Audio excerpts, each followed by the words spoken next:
Welcome to the Albrecht Road. I am Jordan, and today we're gonna watch another mini documentary from the Corbett Report about meet the real drug kingpins. But first, don't forget to share, support, hopefully donate to all the links in the description box. Also, please check out the Discord link if you want to join that. All opinions are welcome, I promise. Nothing pornographic or grotesque. That's all I ask for. And obviously, everything I show you will be linked in that same description box for you to look at on your own. Before I go into this video, let's start with this.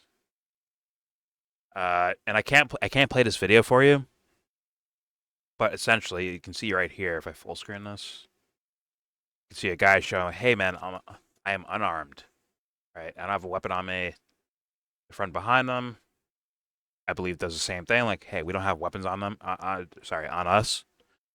But these two gentlemen still get shot and killed anyways, and this is in the West Bank. Uh, Now that should be alarming for you know people that claim to care about crimes happening anywhere, but I guess is not so important to our worldwide international watchdogs that are supposed to care about every little fucking problem that happens on any in any country in the world, right? I'm seeing more focus on something like Nigeria than this stuff. But it is what it is. Got the Matt Hunter. Some people will get played by this. Or sorry, get played by the other stuff and not see this stuff and see the most blatant contradiction of the idea of justice, right? They're fucking liars. It is what it is. But let's move on. So here we see I guess alleged shooter that killed. I think they killed both. I think he killed both of them. Two National Guard members. Yeah, that just pissed me off when I saw that. It's what the fuck? Fuck you, Rock. Um, yeah, it's unfortunate and it's terrible. I fucking hate it. Uh, but there may be connections to something, and once again, more connections to shit that has been warned about by plenty of people, at least on the internet, over and over and over again with every fucking scenario. It's been warned about, but don't worry, people might fall asleep anyways and fall for the narratives that get sold to them. It is what it is. But let me read the caption anyways. From DD Geopolitics. Everyone is spinning. Everyone is spinning the Conwall DC shooting into a left-right blame war. The facts don't allow for that. Here's what's actually documented. He entered the U.S. on a special immigrant visa, SIV, during Operation Allies Refuge, a process that began under Trump that was executed during the Biden withdrawal and was supported by bipartisan votes in Congress. He filed for asylum in late 2024 and was approved in April 2025 under the current administration. Sorry, I had to sneeze. But asylum adjudication is handled by career officers following laws written and funded by multiple administrations. Both parties expanded, supported, and failed to reform the SIV and asylum systems that allowed this case to unfold the way it did. Trying to turn this into a partisan attack misses the real issue because this wasn't a Democrat failure or a Republican failure. It was a system failure, decades in the making, and both sides helped build the system. Bush started the war. Obama continued it. Trump expanded the SIV pipeline and also expanded the wars. He also continued and expanded the wars.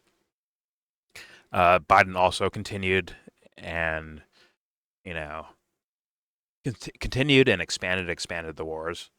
Biden executed the withdrawal and processed the evacuees. Right? Congress funded it under all four. Yeah. If people want accountability, start with the policies, not the tribal talking points, which makes sense based on the politics we're used to, where they get the populace to, I guess, fight amongst themselves. Meanwhile, both sides are doing the same fucking thing, funding the same things, continuing the same things, on and on and on and on. So for anyone like leaping out, oh my God, there's a Muslim fucking killing people in the U.S. We need to like lock down immigration. Actually, this guy worked more closely with the U.S. apparatus than you as an individual. He was a farmer or a teacher or even a cop.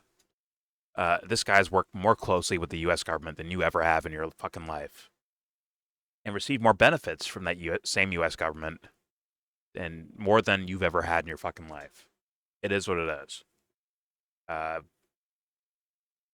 which will lead us to our last thing, or our main story here, where you can see here meet the real drug kingpins.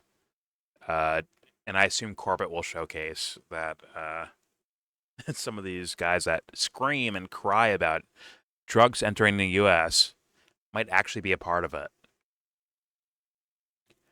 But all right, let's check it out. Here is James Corbett with his kind of mini documentary. Here we go. So, there's a curious story coming out of Afghanistan recently. You see, back in the first 2 decades of this century, you might recall that the country was under NATO occupation. And during that time, Afghanistan set record after record for opium production. But then in 2021, the US hightailed it out of there, the Taliban took back over, and wouldn't you know it, opium production in the country has fallen off a cliff. And that was kind of documented throughout from the Taliban, at least in words, right? They were like, "Yeah, we need to stop these." They would like burn poppy fields, is the stories I've heard about it. So, yeah. So when you see Yeah, like I heard announcements from something. Trump, good. I heard something like in the first 3 months it was 97% down. Well, they were the biggest heroin exporters in the world, No. right? Once the Initially. Taliban took over, there was a 97% decrease, and like they just burnt the fields. Yeah, that's I've heard the same thing, and so it like makes you think when you see like Trump announcing that he wants an air base in Afghanistan. You have to make yourself guess, like, hey man, is this a part of this? Is the drug dealing, export, dark black market money, is that a part of this whole thing? Because like you got to be honest, like uh, we've seen stories of U.S. soldiers guarding poppy fields. Right, that's been kind of almost a cliche of a story at a certain point. I'm sure forgotten by now, but that was a story back in the day. And I wonder if it's not about China of why the U.S. wants to recontrol an airbase. It could actually be about, hey, the money's drying up for the CIA to do operations all over the fucking world, and this is one of their main money sources, along with cocaine in America or fentanyl in America. I would assume. I Well, I would think guess that the CIA is involved in I all that. I, I think it's not exactly about it coming to America. I think it's just in general control of distribution worldwide. Yes, yeah.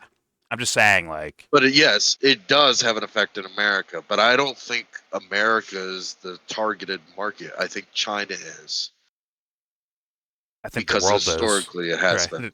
with drugs. I'm The just world saying, is. because historically China is opium, like, consumer, and like that's a way of us having influence over China. Whether that's like it Well, was 200 years ago, I don't know, but I think that's the target reason. Yes, they're going to supply America with it too, and not like it's insignificant. No, it's still significant what ends up in America, but I don't think America's really the focus. fair enough. well, I don't know how many like opium dens are still running around or floating around China, but I get what you're saying. Historically, I can't say I know, but like the reason why I brought up America is that their government is screaming about drugs in the country. Oh, they're killing our people with these drugs. Meanwhile, like, what if you're the ones, or one of the people, or one of the groups at least, supplying America with these drugs, right? Mm-hmm. But then you use it as a scapegoat or as an excuse to do some foreign military shit where these guys may not be doing the thing that you're saying they're doing. When it's clear as day, your government's definitely involved in drug dealing around the fucking world, and definitely in America. But all right, let's continue. Let's find out. Here we go, or at least Corbett's point of view. Here we go. Funny that. But don't think about that too much. Heroin, that's yesterday's news. No, the new heroin is fentanyl. And fentanyl is coming from, let me check my notes. Venezuela? Yeah. Haven't you heard? There's a new drug cartel in town, and the evil Venezuelan mafiosi are protecting them. So the U.S. has got to go in and love bomb them to smithereens. Of course, there's only two problems with that story. One is that the cartel in question, according to the Venezuelans, no longer exists. And two, the historical precedent for that cartel was funded by the CIA. Interesting. So here's the real question. Who really runs the global drug trade? Well, I'll give you one guess and we'll find out if you're right. Let's go.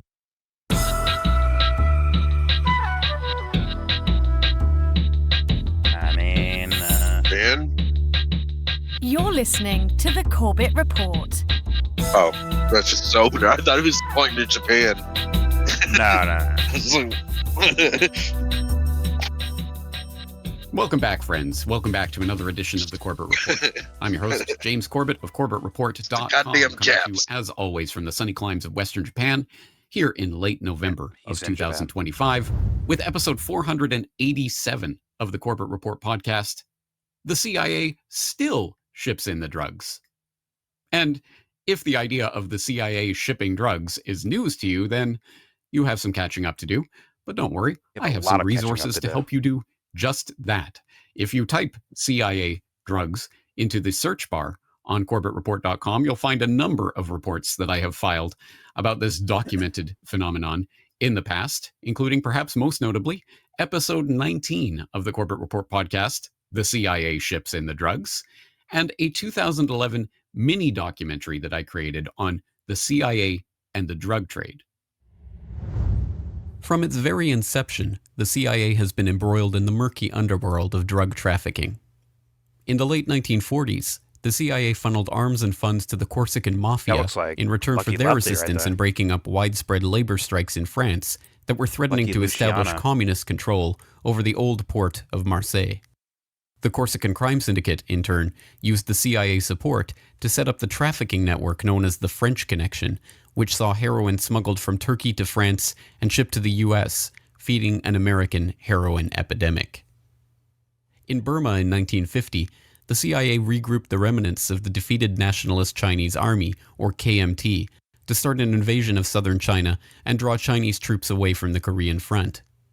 Easily beaten back by Mao's forces, the KMT instead turned their attention to occupying Burma, imposing an opium tax on all farmers in the opium-rich Shan highlands. Members of the Burmese military claimed that the KMT opium was flown out to Thailand and Taiwan on the same unmarked C-47s that the CIA had used to supply the group in the first place. In the 1960s and early 1970s, the CIA recruited the Laotian Hmong tribe to fight communist forces in the region. The CIA encouraged the Hmong to grow opium instead of rice to make them dependent on CIA airdrops of food. The agency could then force their compliance by threatening to withdraw the food aid.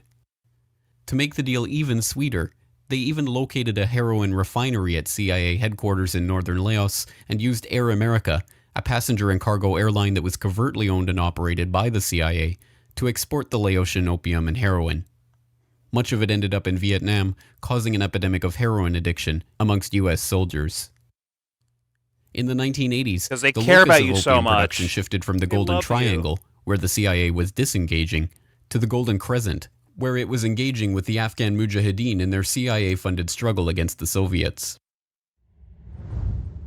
Once again, that is just a small sampling of my 2011 mini-documentary on the CIA and the drug trade, and I would wholeheartedly encourage you to go back and watch or rewatch that particular video for its many nuggets, including the Dateline report with the infamous "there are no conspiracies in this country" quotation, as well as a deep dive into the work of Gary Webb, but also an interview that I conducted at that time with Peter Dale Scott, deep politics pioneer Peter Dale Scott, on his work on oil, drugs, and war, the United States in Afghanistan, Colombia, and Indochina. And I also go on to document the phenomenon of all of these CIA drug planes that keep crashing all over the place. Specifically earlier in the early 2000s, I talk, for example, about the 2004 incident involving a Beechcraft King Air 200, which happened to be carrying 1,100 kilos of cocaine and was owned by a CIA shell company with a tail number that was registered to a CIA aircraft. Interesting how that happens, and how it happened again in 2007, the 2007 Yucatan Gulfstream drug crash, in which a CIA-connected Gulfstream 2 crashed in the Mexican jungle, carrying, was it 3 or 6.3, somewhere in there, tons of cocaine. Again, interesting. Or the 2009 report of the Cessna 402C that was seized near Carepa, Colombia, that was carrying 805 kilos of cocaine, and you better believe was sporting a U.S. tail number and FAA registration history that connected it to a number of other cocaine planes that have apparent links to covert U.S. intelligence operations focused at least in part on Venezuela and the government of, at that time, Hugo Chavez. Now, do you see why when people say certain things to me about, like, so what? They're drug dealers. Blow them up. Yeah. It's like, man, are you guys even fucking trying? Like, is it that easy to fucking trick you? I'd say, like, once again, who knows if those guys are carrying fentanyl and driving it to the U.S. on a boat? Like, it doesn't seem that way based on evidence, but fair enough. Like, okay. Who knows if that's the case? The fact that you're not thinking about it, right? Forget about these guys not providing evidence or giving you like real like documentation of showing like, hey, here's why we're doing what we're doing. Forget about that. I'm looking at the audience. Yo, audience, how the fuck like you don't have any questions based on all the shit that's out there? You see why I giggle at these motherfuckers? Or like, hey, have you thought about this? And forget about the information that James Corbett is showing here. How come you're not asking questions in the first place? How is that not the case? Like, what the fuck is wrong with you guys? Like, seriously. And I'm sorry if that sounds harsh or it sounds insulting or whatever, but like, it is like someone's got to say it to you because no one else is. Once again, Corbett does not like. Who knows if he's like 100% correct on any of this shit or anything he's ever said. The point is that you're not even asking the questions in the first place. You're getting wrecked on that front alone. It's fucking sad and makes me angry quite a bit. And at some point, someone's gonna have to call you a fucking dumbass. I'm sorry, guys. We can be nice about things. Like I get that about being cordial and talking to people. I don't mind that. It's just at a certain point where it's like if I bring up something and you're like, no, Trump would never do that, or no, Kyle would never do that, or no, Nick would never do that. When I get those fucking answers to things, it's just like, man, don't be a fucking lame, bro. So, I guess those are What? dead wires. Oh my god, mute yourself, you fuck. Where is that thing going to? Oh my god. Stop playing hanky panky on my fucking channel. Anyways, yeah, that's why I have to give side eyes to this shit. Like, yo, what are we doing? No questions at all. You're just like eating this shit up. And when they figured it out, it's like, I swear to God, years too late. Years. I still listen to like Tucker Carlson to this day, and I'm like, man, you still don't got this yet? You're still lost? What the fuck? Or sorry, I won't say lost because it's like I'm not saying I have the answers or James Corbett has the answers. It's more so that like you're still not like really asking questions about this, Tucker. Like really, to this fucking day. I know it looks good in comparison to other dumb fucks that make content, but like as a human being, you can't look at this and be like, yo, Tucker, you're not even doing enough. Like, what are you doing? You're not even doing enough. Try again, Tucker. Whatever. All right, here we go. More Corbett. It's just sad, you know. A pin in that. Sad. We'll come back to that in a little while, but let's continue this exploration. If all of that isn't enough, you could, again, look at some of my other work on this subject. For example, my 2013 report on Chile Contra, the CIA's Latin American scandal, in which I document Craig Murray's 2012 report on how the CIA was using drug money to fund the opposition to President Correa in Chile. And you can also check out my 2017 edition of New World Next Week with James Evan Pilato of MediaMonarchy.com, in which we discussed the fact that Pablo Escobar's son has gone out on the record alleging that his father worked for the CIA. So make of all of that information what you will. But yes, suffice it to say, there's a lot of history there, but it isn't just history. As I talked about in the opening to this podcast, yes, it turns out the Taliban has done it again. Well, what have they done again? For the details on that, I will ask you to consult one of my recent newsletters that I published earlier this month on the Taliban does it again. And of course, it is up at CorbettReport.com for subscribers who log in. But if you are not a paid subscriber, you can get it, of course, as always, for free from my Substack, CorbettReport.substack.com. And when and if you do, you'll find this story. The United Nations Office on Drugs and Crime, UNODC, just came out with their latest survey of opium poppy cultivation in Afghanistan, and you'll never guess what it says. Oh, wait, you totally will. It turns out the Taliban's ban on poppy cultivation has been remarkably successful. Specifically, the UNODC is estimating the total area in Afghanistan under opium poppy cultivation to be 10,200 hectares, down 20% from last year's total of 12,800 hectares.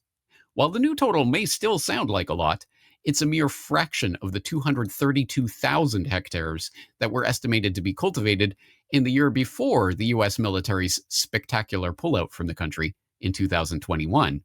In other words, the Taliban have somehow or other succeeded in doing what NATO was unable to do in 2 decades of de facto occupation, namely decimate Afghanistan's share of the global heroin trade.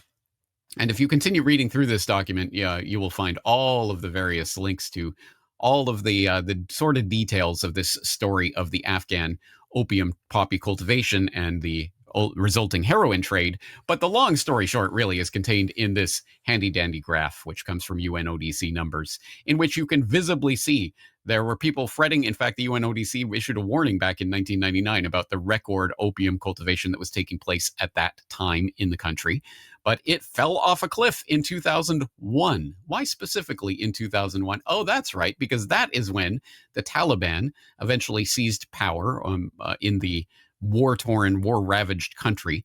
Where did that war come from? Oh, that's right. Operation Cyclones, Zbigniew Brzezinski will go in to give the Soviets their Vietnam, all of that stuff. The billions of dollars in what was then at least the largest acknowledged covert CIA operation in CIA history to destabilize Afghanistan, leading to decades of civil war and strife.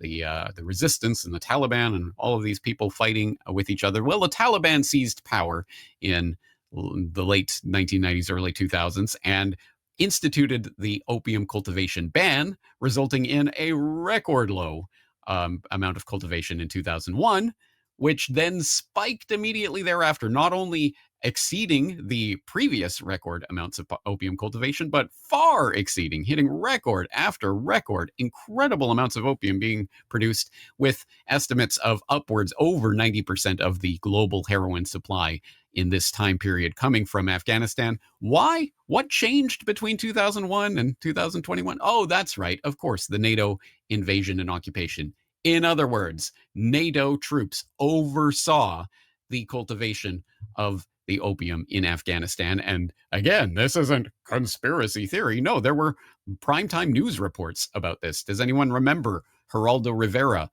interviewing U.S. Marine Corps Lieutenant Colonel Brian Christmas in Afghanistan, talking about how it grinds his gut, but they've got to let these farmers do their farming, and we're here to look after them and make sure the opium gets cultivated, essentially. They don't quite say that, but that is exactly what happened. So why is Now, this is I wouldn't think that James Corbett would think this either, in regards to like this is not a boosting up of the Taliban at all. I'm sure they're cunty fucking guys like a lot of these motherfuckers are. But at the same time, if someone like really does purposely try to stop drug production, right? If they actually try to do it, versus just saying it in words, but in actuality, you're boosting up the heroin trade, the cocaine trade, the fentanyl trade. You might get different results, which is why it was like kind of like mind-boggling when you see, oh, okay, we blew up this boat of quote unquote fentanyl dealers, right?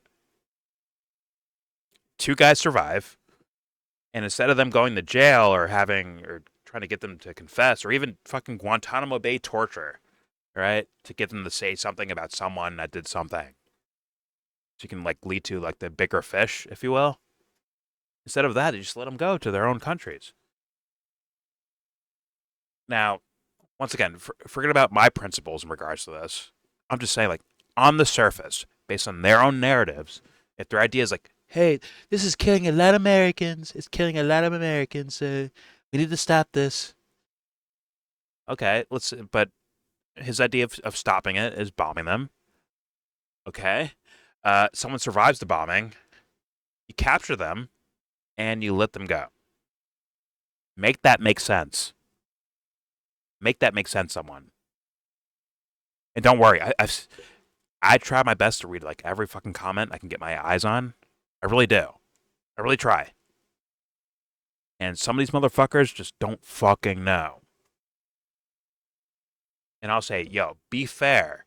And say, hey, I got it wrong or something like that, bro. Like be honest about this at this point. Because just moving on with your day like you didn't just say the shit that you said is fucking crazy. Or, most important, like, say it to yourself. Fuck the channel, like, say it to yourself. Say, hey, man, that was kind of dumb what I said to this guy, considering, like, what's in front of me. But also, add this to this. Vow to never be tricked again. Ever. Vow on it. Christian, Muslim, Jewish, Buddhist, atheist, like, vow to something. I will never make this mistake again. Whatever your God is or your fucking prophet, whatever. Say, I will never make this mistake again. That is all I can ever like ask for, honestly. I beg you to do that, please. Because our little fuck ups can lead to major things happening. Major bad things.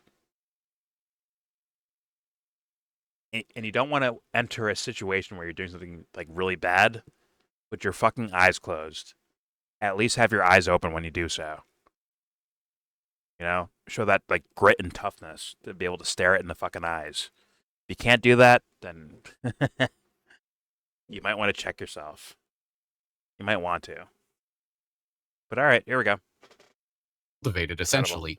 They don't quite say that, but that is exactly what happened. So why is this? Well, of course, it's because it was never about ending the drug trade. That is not what the U.S. or NATO or the Empire's allies have ever been about. No, they have been about facilitating that drug trade. Case in point, say, the Golden Triangle and the years of what was the Vietnam War, at least partially about what was really happening there. Air America and all of that. Of course, they were running the drugs. And again, this is a well-documented phenomenon. No, but the fact that this was not ever about ending the drug trade, Canadian. Well, as I go on to say in this report, perhaps no better demonstration of that fact, that this was not about ending the drug trade, is to be found than the way in which the deep state's mockingbird mouthpieces have reported on the joyous news that a major global supplier of heroin has been removed from the equation. I'm sorry, once again. Ed was here earlier, but like, this is my thing where it's like we can't even just like not lie. Not even like, isn't it possible to just like not lie about things? Be honest about things. Oh no, man, yo, man, they got to make deals. They got to do this to get by in order to win something somewhere. They got to bullshit to get there. Remember the Jimmy Dore, Tulsi Gabbard confirmation hearing? Yeah, yeah, all right. Hey, listen, she's got to lie to get her spot. She's got to lie to do it. And it's like, Christ's sakes, if we let our standards drop so fucking low like that, we are so fucked. We're fucked. We are super duper fucked. If we let our standards just drop off the fucking table. You can't stop lying. You can't stop blowing up fucking people across the world. You can't do that. That's too much to ask for. Meanwhile, if you take like a regular fucking person, put them into those positions of power, I think things would change overnight. Almost like the opium trade in Afghanistan. Almost like that. Where it's like, yeah, we're not actually going to like let this happen on purpose. It's not me calling the Taliban good guys. That's me saying if you want to do something, like if you're in these positions of power, you can actually like do something if you want to. All the abuses of power from the Trump administration that people are like, oh my God, look what he's doing now. What that means is all the other guys had the same fucking ability if they wanted to. They could do it too. Now, if they're out there proclaiming that they're doing like I'm a good guy trying to do the right thing to help out the American people. Like, wait a minute, you could have actually did something with that. And that is why I say to Ed. Shout out to Ed. I love Ed. But that's why I say to him, like, don't let me get in there. Ever. You better not allow anyone like me in those positions because then it's gonna be you're gonna really see what can happen. What's possible. Nah, man, you can't change nothing, bro. It is what it is. You gotta play the game. Fuck that shit. Put well-meaning people that actually mean what they're saying, put them in there and watch what happens. And I mean quickly. I mean very quickly. Unless they succumb to the strategists. The Kyle Kalinske strategists. Oh, no. Listen. Go after Hakeem Jeffries, but not this person over here because is Hochul, what's her name? Hochul? Kathy Hochul or some shit like that? Yeah, leave her alone. Leave that shit alone. But go after Hakeem Jeffries. It's like, is that what the righteous fucking person does? It's like, really? Once again, Christian, Judaism, Islam, Buddhist, atheist. There's no room for why you're acting like a fucking pussy and being full of shit about your fucking ideas. There's no room for it in any belief system. There's no room for it. Lying's bad in any fucking belief system you want to pick out in the entire fucking world. Straight up. Let's continue. I hate politics. I fucking can't stand it. There we go. God, so William Byrd disgusting. of Lawfare Media laments the Taliban's drug ban, remarkably successful in Fucking curbing gross. opium poppy cultivation for 3 years in a row, has devastated poor rural households that depended on opium to Joyce make ends Uncorda. meet. Rupert Stone of Nikkei Asia, meanwhile, informs us that the successful poppy crackdown in Afghanistan is actually expanding the narcotics trade somehow. And not to be outdone, the crack journalists at the Washington Democracy Dies in Darkness Post, the Bezos Post, have discovered the decline in poppy cultivation might not be the doing of the Taliban after all.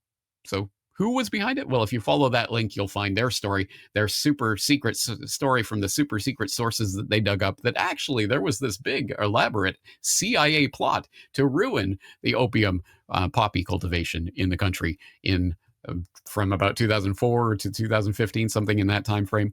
Exactly when it was hitting record high after record high. Yeah, sure, Washington Post. Anyway, I refute that with some real facts, like, of course, citing the seminal work on the subject, Alfred W. McCoy's The Politics of Heroin in Southeast Asia, talking about how the CIA shipped in the drugs. But all of that leads to an interesting phenomenon.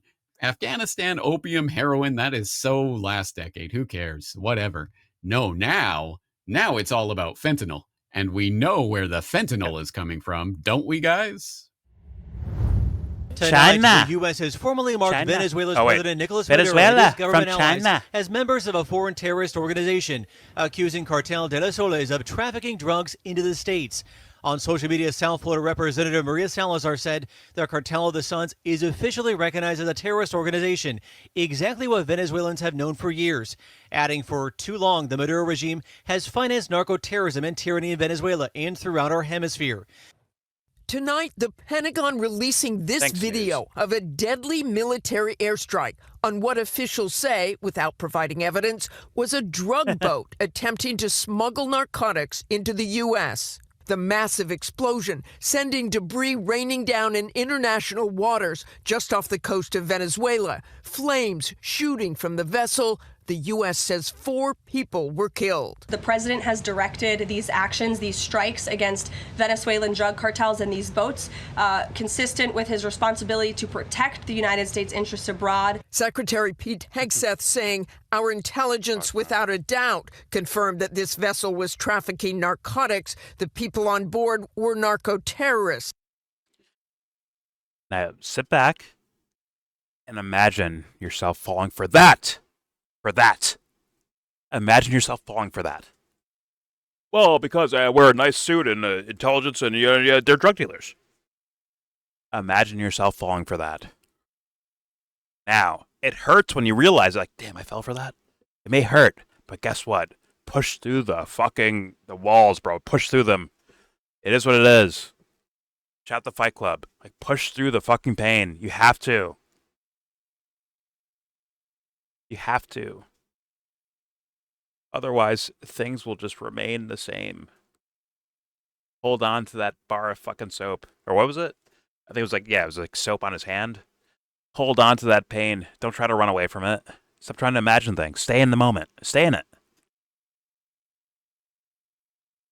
Realize your actual potential. Or not. Whatever. George's just some fucking idiot on the internet. Here we go.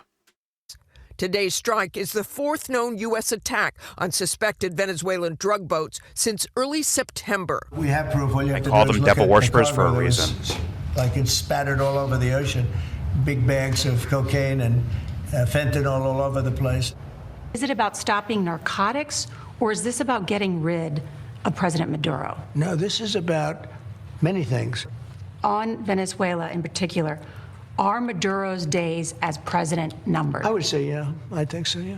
What a great great That's question right. from the Haven't you heard? Yes, 60 Minutes. Venezuela is the new Afghanistan, i.e. the supplier of the world's deadliest chemical weapons, by which I mean drugs. So let's see how we piece this puzzle together exactly, and let's take a look at the good old U.S. Department of State website, where we can get this press release from earlier this month from Secretary of State Marco Rubio, terrorist designations of Cartel de los Soles. The Department of State intends to designate Cartel de los Soles as a foreign terrorist organization, an FTO, if you want to be up on the lingo, effective November 24th, 2025.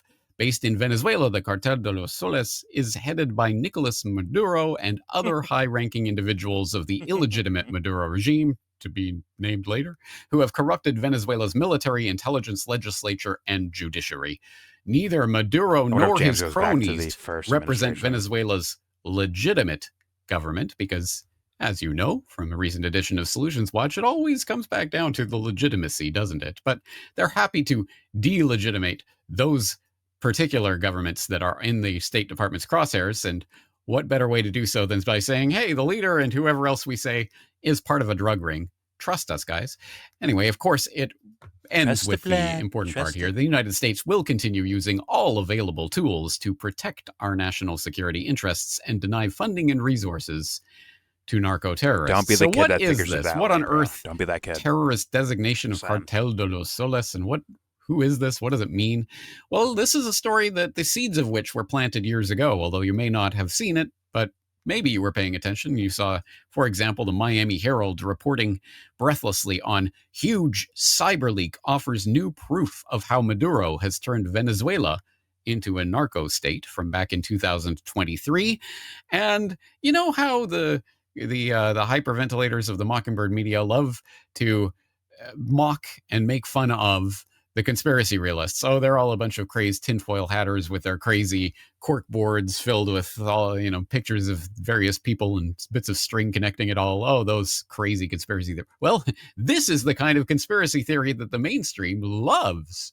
Here we have a conspiracy theory about an enemy of the U.S. State Department. So, of course, it's okay. Exactly in the same way that any conspiracy theory you wanted to come up with about, say, Assad in Syria back in the 2010s, anything you wanted to say about what kind of crazy stuff he was doing, of course he's gassing and killing his own citizens wantonly. Of course he's doing that because he's a monster. Whatever. In this case, well, of course, yes, there's this gigantic cartel that's operating within the Venezuelan government as narco-terrorists, and now we can designate them as narco-terrorists and put a big bullseye on their head, right? Well, anyway, this comes from the Miami Herald reporting of 2023, where they report on a leak of documents from the Colombian prosecutor's office. Okay. Which, bada bing, bada boom. The result, Venezuela is now a major cocaine transport hub, shipping between 250 and 350 metric tons per year with a street value of between $6.25 billion and $8.75 billion, much of it bound for the U.S. And of course, the trend in drug running from Venezuela has not gone unnoticed in Washington. Wow, they're paying attention here. I wonder why. Of course, it was unnoticed in Afghanistan for 20 years, but boy, if it's Venezuela that may be running drugs, well, Washington's all over like that, like white on rice. 3 years ago, as in... I apologize, but do you see why I call them drug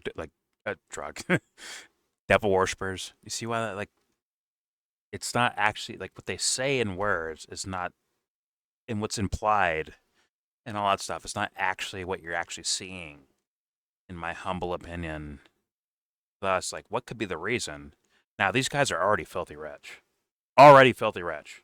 Right? Trump's filthy rich. Marco Rubio, filthy rich. John Bolton, filthy rich. These guys are filthy rich. Compared to, regular people, they're fucking rich. They're good. They have kind of fuck you money, in a way. But yet, they continue to try to make the world a worse place anyways. So it's what is that? I'm going to call it, extremely pathological. These are crazy people. And for Trump fans that didn't pick up in the first administration, this was happening during the first fucking administration, bro. This guy is pathological. He's a crazy person that you're following. It's very unfortunate, but it's you have to understand the frustration of someone witnessing that and then seeing someone just zombie drone supporting these idiots. It really is pathological on its own, honestly. But shit happens. Here we go. Drugs. Well, Washington's all over like that, like white on rice. 3 years ago, as in the first Trump administration, remember, this is an article from 2023, so they're talking about 2020 under Trump 1. The Department of Justice filed charges against top Maduro regime officials, accusing them of heading up the Cartel de los Soles, the Cartel of the Suns, so named because of the sun insignia worn by Venezuelan generals.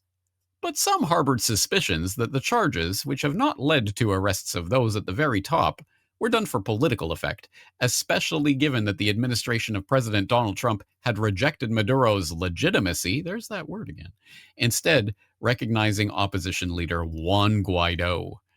And for people who don't remember the Juan Guaido nonsense, I will throw in a link to the conversation that I had with Daniel McAdams of the Ron Paul Institute way back at that time. The absolute joke of a farce of this opposition leader who no one in Venezuela... In a way, he look like Barack Obama. In a way, he looks like Barack Obama. Oh, Juan Guaido? If yeah, you a just, little bit. A little bit. Let me back up. Yeah, a little bit. If you take the race difference out of it, he does have a fucking Barack Obama style head. I'm looking more at the eyes, nose, mouth features, and I can see a Barack Obama there, and that, definitely the posture of it, right? of like, I'm very smart. I'm the smartest guy in the room. I'm the very calm, cool, collected, smart guy. Yeah, Juan Guaido definitely has that vibe going on. Yeah, Mike Pompeo's like, Not "Hi, exactly, mom. but sure. Hey, mom. Hi, mom." That's Mike Pompeo right here. Mom, I'm on TV, bro. You see me? There I am. All right, here we go. The absolute joke of a farce You of look at this Pompeo like a grown-up opposition leader who no one in Venezuela took seriously, who Grown-up was the pretty real bad. legitimate government according to the Trump administration. Anyway, yeah, that story. dude to his So right don't worry, is guys, though. That another this isn't a conspiracy theory. This isn't some non-existent devil-worshipping cartel. fuckface. This is a real deal thing. And these leaked documents from the Colombian prosecutor's office Forgot his fucking apparently name, though. demonstrate that. Well, of course, the link will be here for you to peruse that information at your leisure. But fast forwarding back to 2025, what does Venezuela have to say about it? Well, Venezuela says Trump has designated the non-existent drug cartel as a terrorist organization. And Just get a little bit worried when I see Zero Hedge because those guys sell quite a bit of. They remind me of like Matt Gaetz, where there's like these guys are like narrative sellers, but they also question something sometimes. Right, but like they actually come off as like you're pushing towards the bullshit, seemingly. In my humble opinion, that's what, you know, Zero Head or Tyler Durden, like once again borrowing iconography that they never understood in the first place, right? Like film iconography, red pill, and like all that bullshit. Yeah, here we go. U.S. covert It seemed like a little bit ops are believed like they run imminent. So taping this reports that Venezuela has hit back operations to against these protect charges, rejecting the label and figureheads of going the so far apparatus as to call the group, the Cartel of the Suns, while putting down as others. non-existent. Venezuela categorically, firmly, and absolutely rejects the new and ridiculous fabrication by the Secretary of the U.S. Department of State, Marco Rubio, which designates the non-existent Cartel de los Soles as a terrorist organization, said Venezuelan Foreign Minister Ivan Gil on his Telegram account. Caracas is dismissing it as an absurd lie. End quote. Well, of course they would. What else would they say? But it does raise the question, why now and why in this way? And narco-terrorism, that seems like an odd angle to be taking on all of this. Why? What is happening here? Oh, well, maybe so we have some idea of that when we put it in this context. President Maduro has lately compared the situation to the U.S. invasion of Iraq, well known to have been launched on false claims about weapons of mass destruction. He accused Washington of crafting a bizarre narrative since it cannot accuse Venezuela of hiding chemical or biological weapons. But the U.S. has lately linked fentanyl trafficking with chemical weapons, given the substance is technically classified as a dangerous chemical substance. Yeah, sure, chemical weapon. Why not? Those words, as we know, are the magic words to invade a country for free, exactly as happened in Iraq. And yeah, WMD 2.0, exactly as in the lead up to the war in Iraq. Isn't it funny to think back at that time in 2002 when Bush and Blair were getting up and beginning their full court press to begin the prepping the public for the invasion of Iraq? And of course, they were doing the spectacle of calling on Saddam to disarm immediately. Unless you completely and utterly disarm your weapons of mass destruction, we are going to invade, giving all sorts of ultimatums along the way, which, of course, they knew, and anyone who had their head screwed on straight knew, but now everyone knows was a total and utter farce. Because what was Saddam supposed to disarm? We now know he did not have those weapons of mass destruction. So what exactly was he supposed to do in those months when Bush and Blair were making their case for war in Iraq? Of course. All right, Maduro, give up the drugs. I'm looking, bro. Who has them, guys? Just tell me, guys. I'll give it up. Just like, tell me, so they don't bomb us. Who has the fucking fentanyl? Give up the fucking fentanyl, Maduro. Give it up. I'm looking for it, dude. I'm trying to find it somewhere. Where's it at? Guys, tell me where it's at. I'll give it up. Last warning. Give up the fentanyl. I'm trying, dude. I'm trying to find it. Where the fuck is it? Oh, fuck. That is the lot. Once again. Fool me once. Wait, that's Trump voice. I can't do Bush. I need Joe here for that. Well, fool me once, shame on me. Fool me twice. Well, the point is not get fooled again. No, it's you're not gonna fool me again. Does that make sense, guys? Does that make sense? But yeah, He didn't You ask fucking that. idiot. He like I'm riffing. Forgive me. he snickered. He snickered at the end too. He's like, It's like, fuck, I'm fucking stupid. How the fuck did I get this job? Jesus Christ. And once again, I'll say that to the audience. Never get fooled again. Ask questions, you motherfuckers. All right, here we go. In those bro, months, it was when a Bush hard and day Blair of were work making when I had to dodge them shoes. It was a hard day of work. By the way, he laughed there too. As the shoe's on his way, he's like, you could see him like kind of part like smirking. He's like, "What the fuck? Someone just throw a fucking shoe at me? What the fuck?" You could see he laughed. Like, what the fuck? All right, here we go. What was Saddam supposed to disarm? We now know he did not have those weapons of mass destruction. So what exactly was he supposed to do in those months when Bush and Blair were making their case for war in Iraq? Of course, there was nothing he could do because the decision had already been made, as we already know. And we know about the Downing Street memo and all of that sort of false flag op stuff that was floating around in the Washington circles as they were trying to decide how best to get into Iraq. Well, here it is again, WMD 2.0. Disarm, divest yourself of all this cocaine that we know is going on these boats. And how do we know? Well, we blew them up. They must have been having cocaine. All right, so is this even an existing organization? Well, it's not just the Venezuelan government that is denying the existence of this cartel. There are others, and even mainstream sources are citing some of these people who are talking about this. For example, a former senior U.S. government official, speaking obviously anonymously here, said Cartel de los Soles was a made-up name used to describe an ad hoc group of Venezuelan officials involved in the trafficking of drugs through Venezuela. It doesn't have the hierarchy or command and control structure of a traditional cartel. Sounds a lot like the Al-Qaeda that was invented in the New York courtroom in order to prosecute bin Laden and his associates, right? The official said the Trump administration's assertions are based on bad intel, likely from the Defense Intelligence Agency or the Drug Enforcement Administration, that doesn't stand up to scrutiny before the greater intelligence community, or that it is purely political. And there are others. Phil Gunson, a researcher with the International Crisis Group, says the Cartel de los Soles per se doesn't exist. It's a journalistic expression created to refer to the involvement of Venezuelan authorities in drug trafficking. So it's getting vaguer and vaguer, which kind of puts that initial press release into perspective, doesn't it? Terrorist designation of Cartel de los Soles, which, doesn't actually exist. It's not really a thing. It's just something we've kind of made up. It's a label we've applied. But what was the time frame in which they're talking about this particular name emerging? Oh, in the 1990s, after Venezuelan generals and commanders who wore sun insignias on their epaulets, hence Cartel of the Suns, were investigated for drug trafficking and related crimes. And what did we find from those investigations? Oh, that's right. Who was actively aiding the Venezuelan National Guard at that time in the 1990s to traffic drugs? Any guesses? Yeah, it was the CIA. And don't take it from conspiracy realist James Corbett.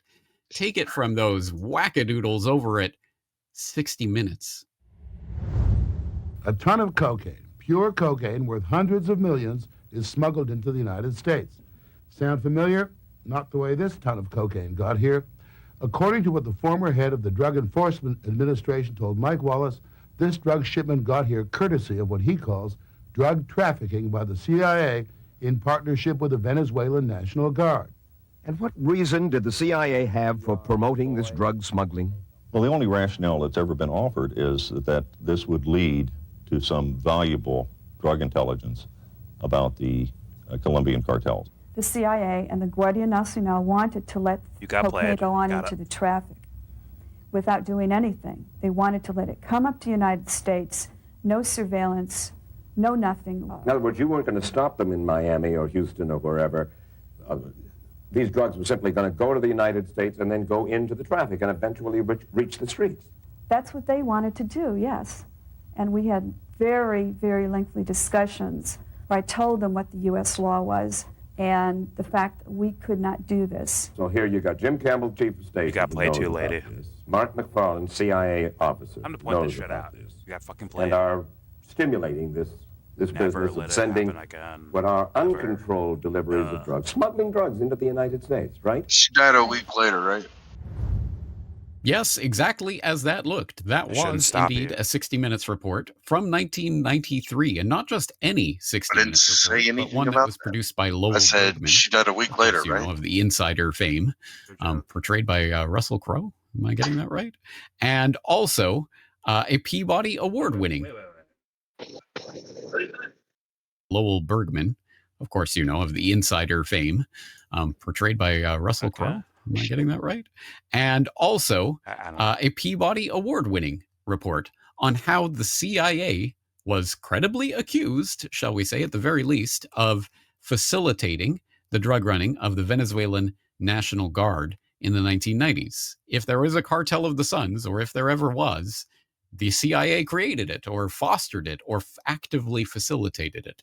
Now, I would wholeheartedly exhort you to go and watch that full report, which has a lot more details on that operation and what the CIA says it was doing and what the various accusers, including the former head of the DEA, said the CIA was doing, and all of the illegality and shenanigans. But hopefully, at this point in our exploration, you won't be too surprised to learn, wow, the CIA actively aiding drug running? Never. Well, actually, a lot. In fact, throughout their history, as we have documented here today. So again, people can go and follow that particular show note link in the show notes at CorbettReport.com to the CIA's cocaine, that 1993 60 Minutes report, which talked about this decades ago. And here we are today, where that exact activity that the CIA was collaborating, colluding, actively facilitating back in the 1990s is now being weaponized, demonized, so that it can be weaponized against a particular Venezuelan leader that the U.S. State Department would like out of the way. And I think that is the insight that we should probably be taking away from this. Because what am I saying? What am I not saying? For the heart of thinking, let's set some things out on the table here. First of all, of course, what we have documented, what we have seen today, does not mean that there is absolutely no drug trafficking that has ever occurred from Venezuela or anything of that sort. I think that would, of course, be naive in the opposite direction. But it also does not mean that because CIA bad, therefore Maduro good, and he's a brave and valiant freedom fighter on the side of free humanity or something. No, generally speaking, everyone at those levels is dirty in one way or another. So even if Maduro is not actively the leader of some mysterious cartel that may or may not exist, well, he certainly has presided over the continued brutal enforcement of his socialist regime on that country and inflicting his policies on Venezuela. So I, as an anarchist, I am not in favor of Maduro, just in case that needs to be put on the record. But again, we have to not fall in. That really does need to be said. That, in a way, like on the surface, it makes, once again, Maduro could be a dumb fuck, corrupt as shit person. But when you put all these type of policies on top of this guy and his government and his country, it's hard. It would be harder for people to see, like, if he is corrupt or not, if his economic plans do work or not. Like, it's hard to see them when you're like blatantly subverting them with a more powerful government. Like, duh. And that's why people beg for, like, yo, let's, like, hey, if they're gonna fail, let them fail. If they're full of shit, let's see that they're full of shit.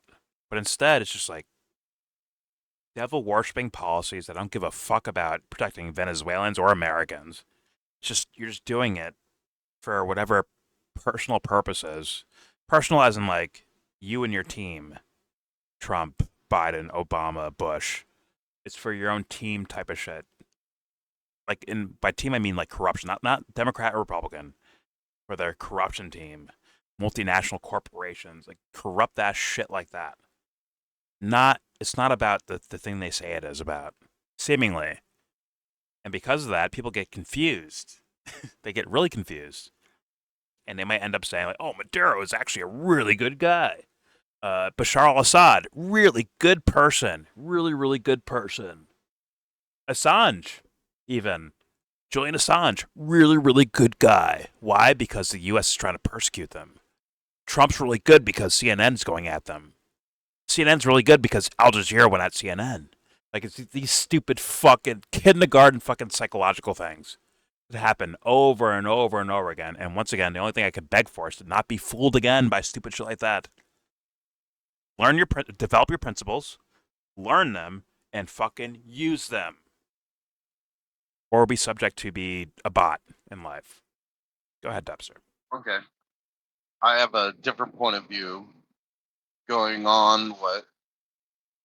Let's just say this is the first time you heard anything like this, and you're just going by what Corbett has said in this video, and I left for 20 minutes and didn't listen to all of it. But let's say you're just going off of that, you can conclude at bare minimum from a 40,000 view, then with what he just said in this last part.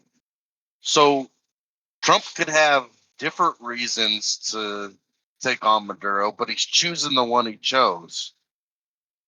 So why doesn't he choose the easier ones? Like, oh, he's an authoritarian and that's wrong. And I could even get the UN on my side with that kind of argument. He can't do that. But hold on, the obvious answer is because everything that he would do in that kind of front would be calling out his own actions. In a way, it'd be like, it'd be facing the mirror kind of stuff. So we have to make up this extreme chemical weapons idea, weapons of mass destruction 2.0. You could, for some reason, he can't adopt what Republicans have been talking about for 10 years is we need to do the Monroe Doctrine, which would be the easiest fucking way for him to justify that stuff. But he won't go down that road because he doesn't think it's strong enough of a position to make that argument. Because he also won't do it all over South America. Okay. Can I give you a little wake-up call here? That's not going to be good. Monroe Doctrine's not a good enough thing. When you're talking to regular people, it's not good enough.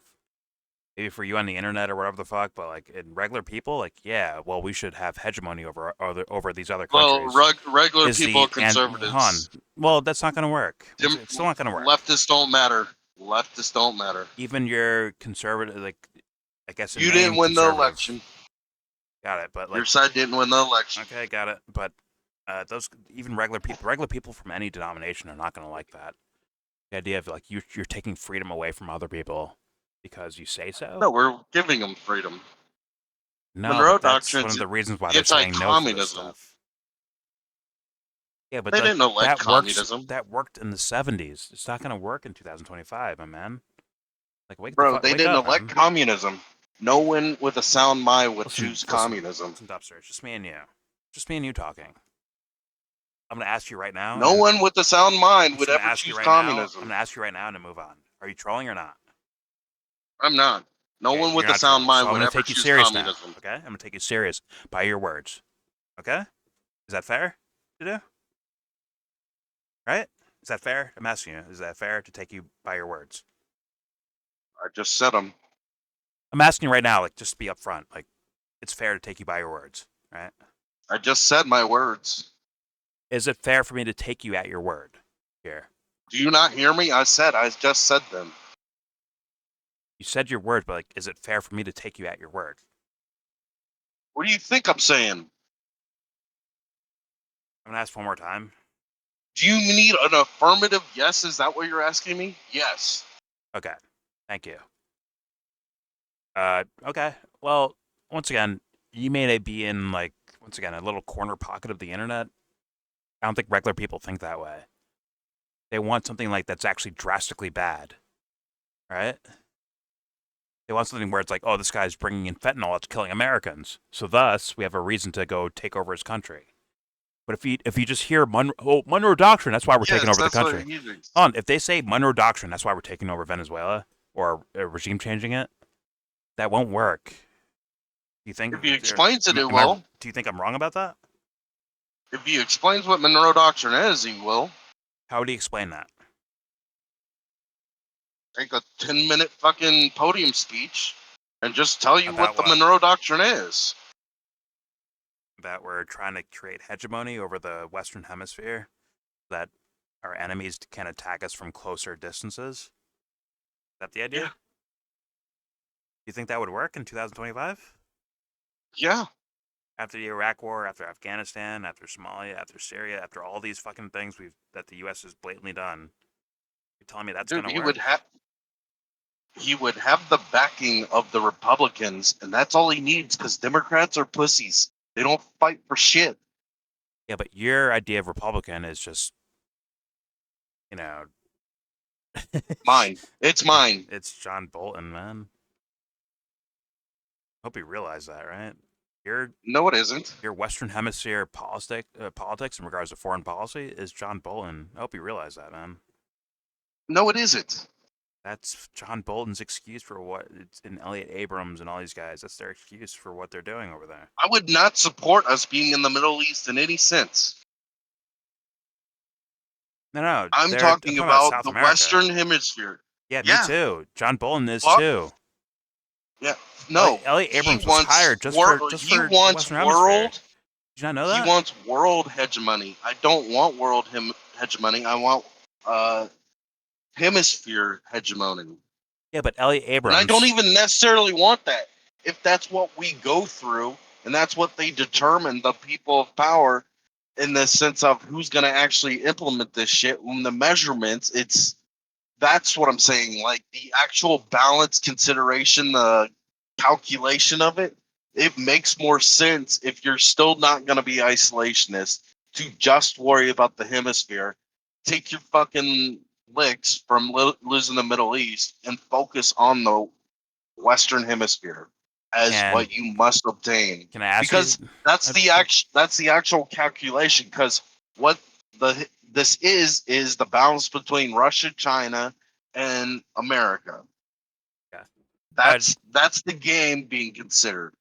Can I ask you, do you agree with doing whatever it takes to do that?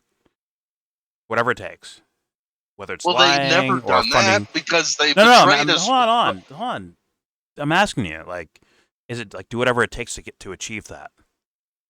Could it be like funding death squads in a foreign country in South America? I'm sorry, in the Western Hemisphere, South America, funding death squads, propping up certain leaders versus others, killing certain leaders if you don't like what they're doing. Is that all okay to you, or does it have to be something else to you?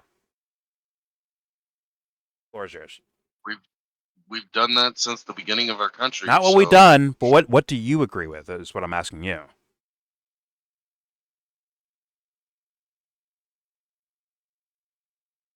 Sure.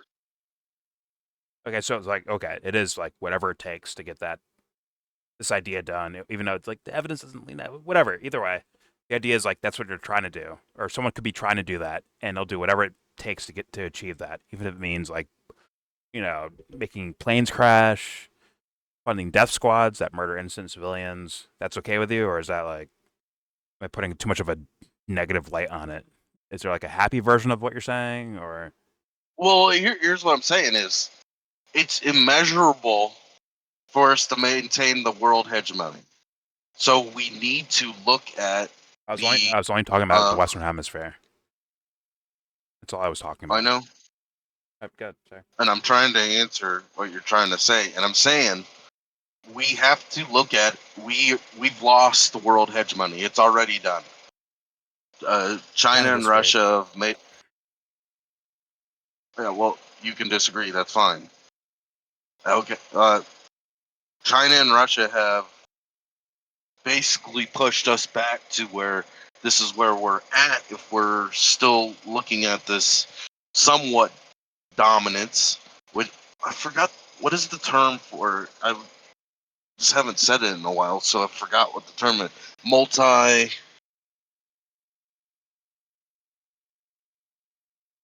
Multifaceted? Instead of no, the term for what I'm talking about, it's not hegemony, it's another word, but it's the same idea. Multi-front. Us having I know. No, instead of there being one uni hegemony, it's now multi-hegemony, as in China, Russia, and America versus just America being over it all.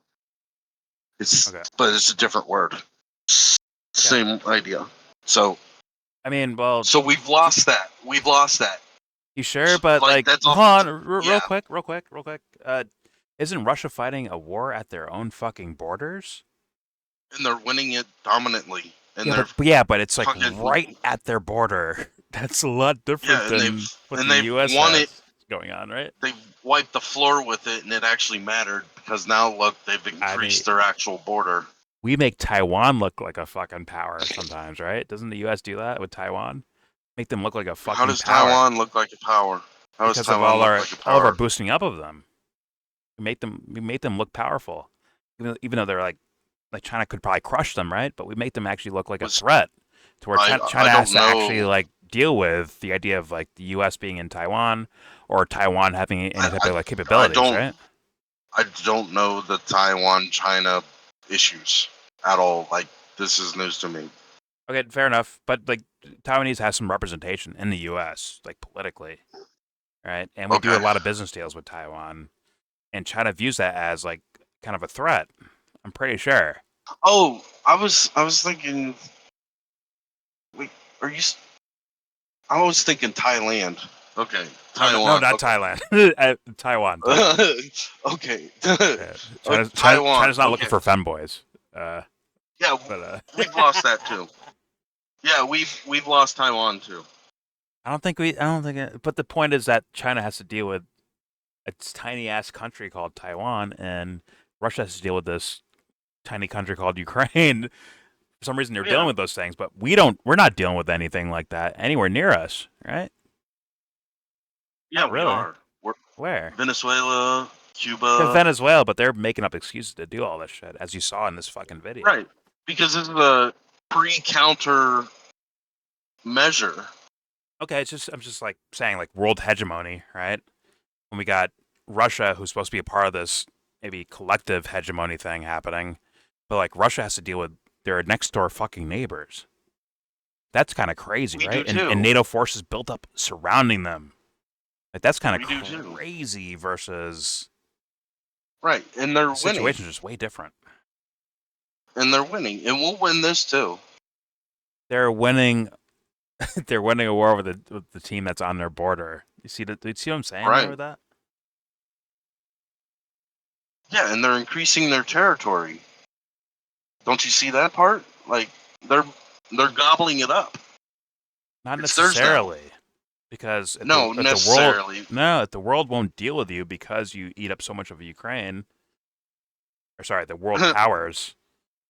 No, they can't say fuck it. You're not acknowledging the reality of Russia. You're not acknowledging the reality of Russia. Russia can't say fuck it. They can't say yes, they can. They don't have to trade. They're actually a better situation to not trade than anyone on Earth. But they don't have to trade. I think they're But they are still. Okay, whatever. Okay, fair enough. I think you're very wrong about that, but fair enough. Okay. They're self-sufficient. We're not even self-sufficiency. Because in the 90s, we gave China all our secrets. That actually gave away our power. That was considered for a future plan that fell through. And on the globalist level of thinking, and then the Chinese said, yeah, we're not exactly going to follow your rules, globalist, and we're going to break some of these rules, and we're just going to keep growing ourselves. So then the globalists got to where actually China's a competitor, not a subject.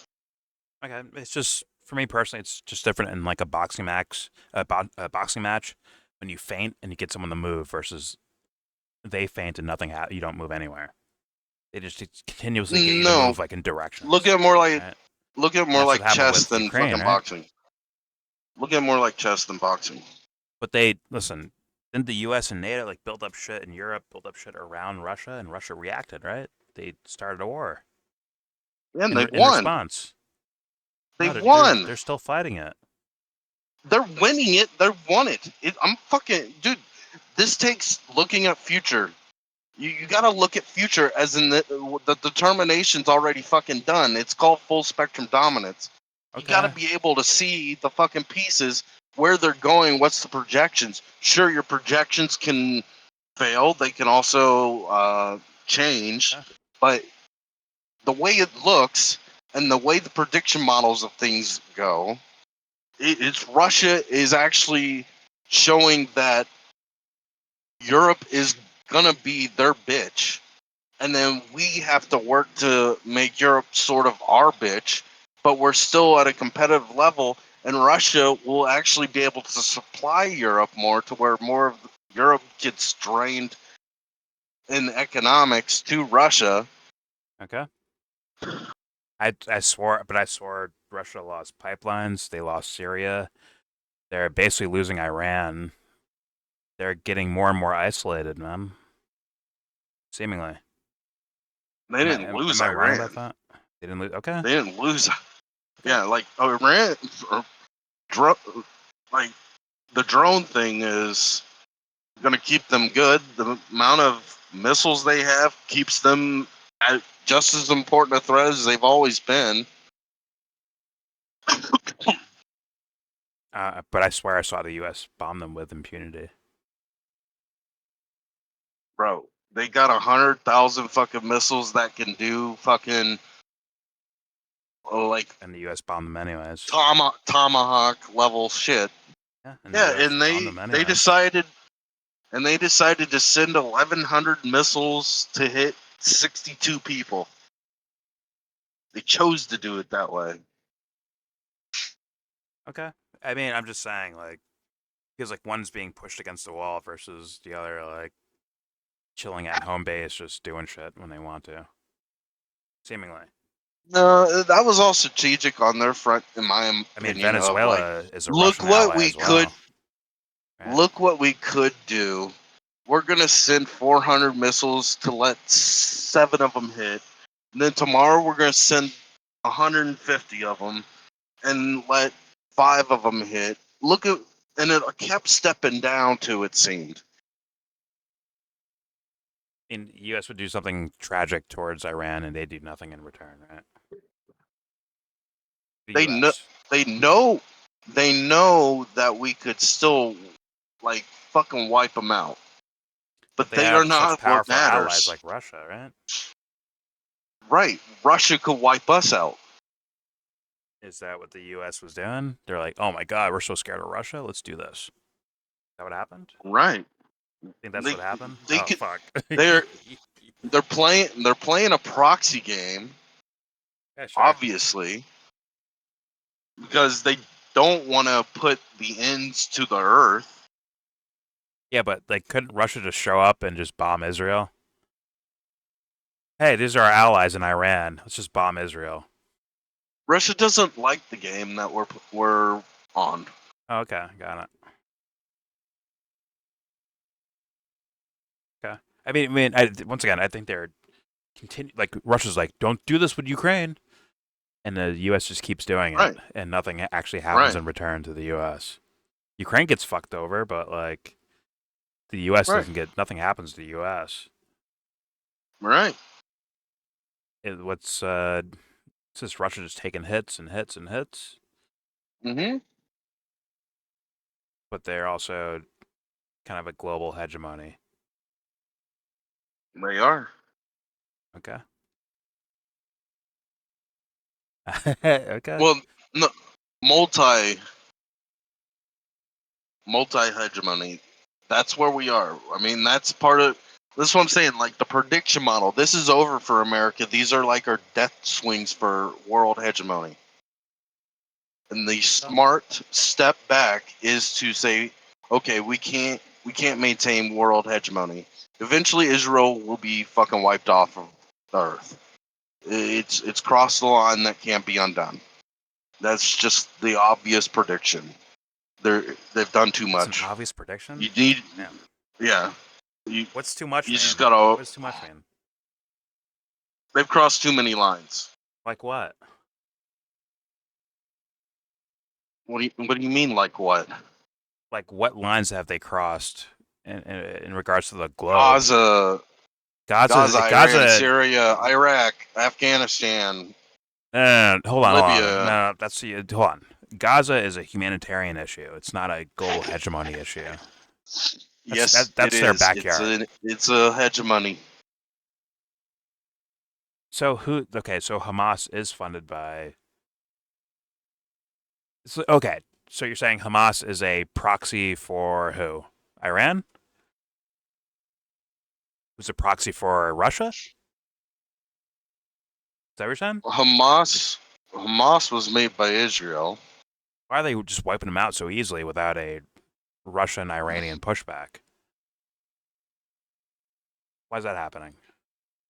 They're still wiping people out today. To this day, they're still doing it. Because Russia knows what they want in the world. They're not. They want to win a standing position of this shit, like, stopping. They have a different, like, culture idea of, like, how they could be diplomatic and not in everybody's, like, they don't want to be an empire like us. At least that's their current position. Putin dies, that shit could all change. So in 20 years, 10 years, whatever fuck it is. Okay. But they that do could play change the game, though. by Putin's death, or it could be, or he could be replaced by someone who kind of has the same mindset. Who knows? I don't know that. I can't predict that. I don't have the inside track there. So they play the game, but don't play the game. They're part of world hegemony, but they're not trying to do that either. They're just doing their own thing. Well, no, they're more like war needs to be just. There needs to be a reason for just war, and it needs to be our reason. And if it's not our reason, we're not getting involved. Damn, you have I guess the personality's locked down in this situation. I don't necessarily see that. I can make room for it as a possibility, but I don't necessarily see that as reality. Although, I understand why people are like, you can go into some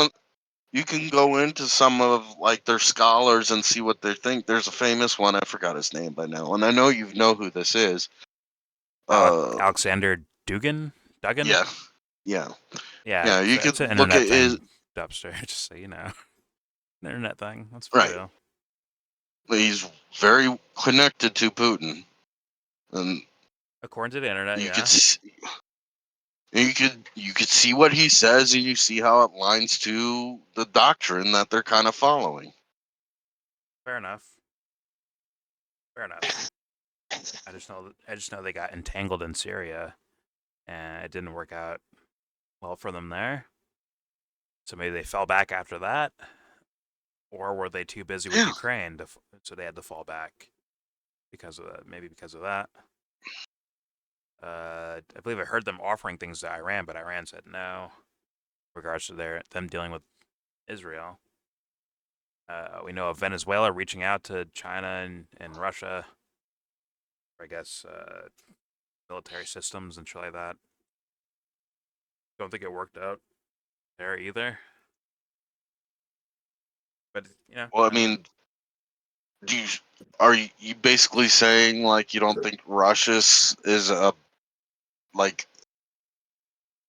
an equivocal opponent to this, to where they can't do anything? The U.S., I think I think it'd be a struggle for them. You don't think they could do a proxy war on us? And be the winners of it? Not with Venezuela. They can't do with that. Use like an actual. Well, I mean, they're late in the game of supplying them with a war front. Sure. I don't know where they you would could have always them be a proxy. I don't know where their proxies would be at, in what region of the world. Like, what war would that be in? Well, I mean, it doesn't seem like they're setting up proxies. I'm just saying, like you're saying, like, oh, you don't think they could do that? Like, well, where would that happen at if they did want to do that?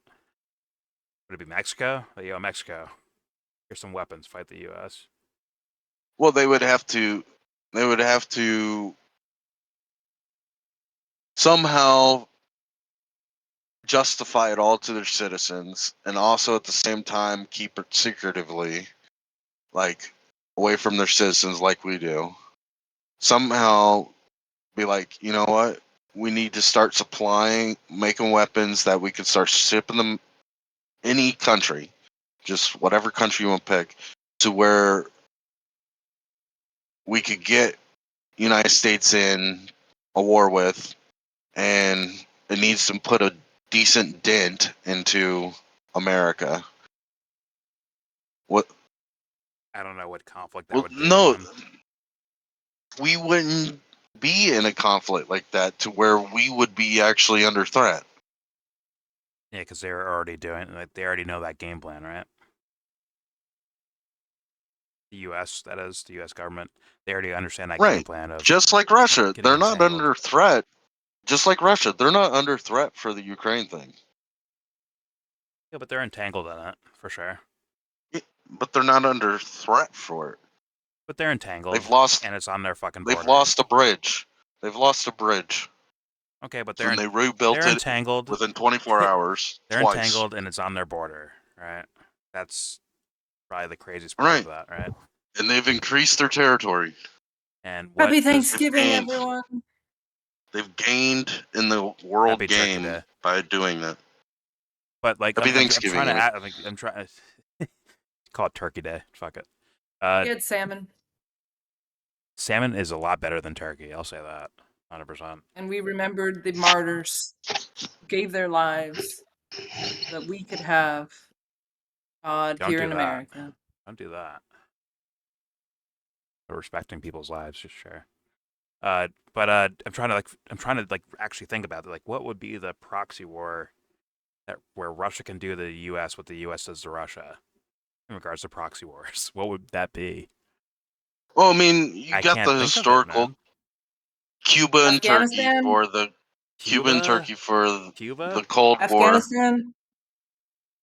Afghanistan? No.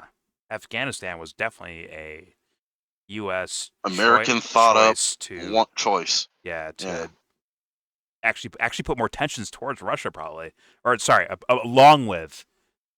It's probably part of the plan, right? It's not the main plan, but like it's part of it, right? Like being able to threaten Russia in a way by controlling certain areas and having their fucking military bases all over the fucking place, and also have supreme hegemony over the fucking Middle East. That's the Iraq. But also, I'm saying, and the drug trade from this documentary, right? God, sorry. Also, what I'm saying is, Russia doesn't want to do a proxy war against America. They want America to stop fucking doing that shit. And at an entirely different way of looking at how to do this multi hegemony thing, and then make it so America is not the world hegemony anymore, is to just take that out of their fucking abilities. And when we put all these sanctions on them, it fucking helped them, and it made it so that their trade actually increased. I mean, I thought a couple coups here or there, some funding of and arming of certain people, just drew Russia right back into a war. On the surface, right? They won the war. They've increased their territory. But they're still fighting a big picture of it. They're still fighting it, anyways. Yeah, and they're gaining territory. Like, yeah, we destroyed Vietnam, and Afghanistan, and Iraq. We destroyed the fucking place. Because they were winning, like we were running them over, but like, I would think if you're at war, you're already like kind of.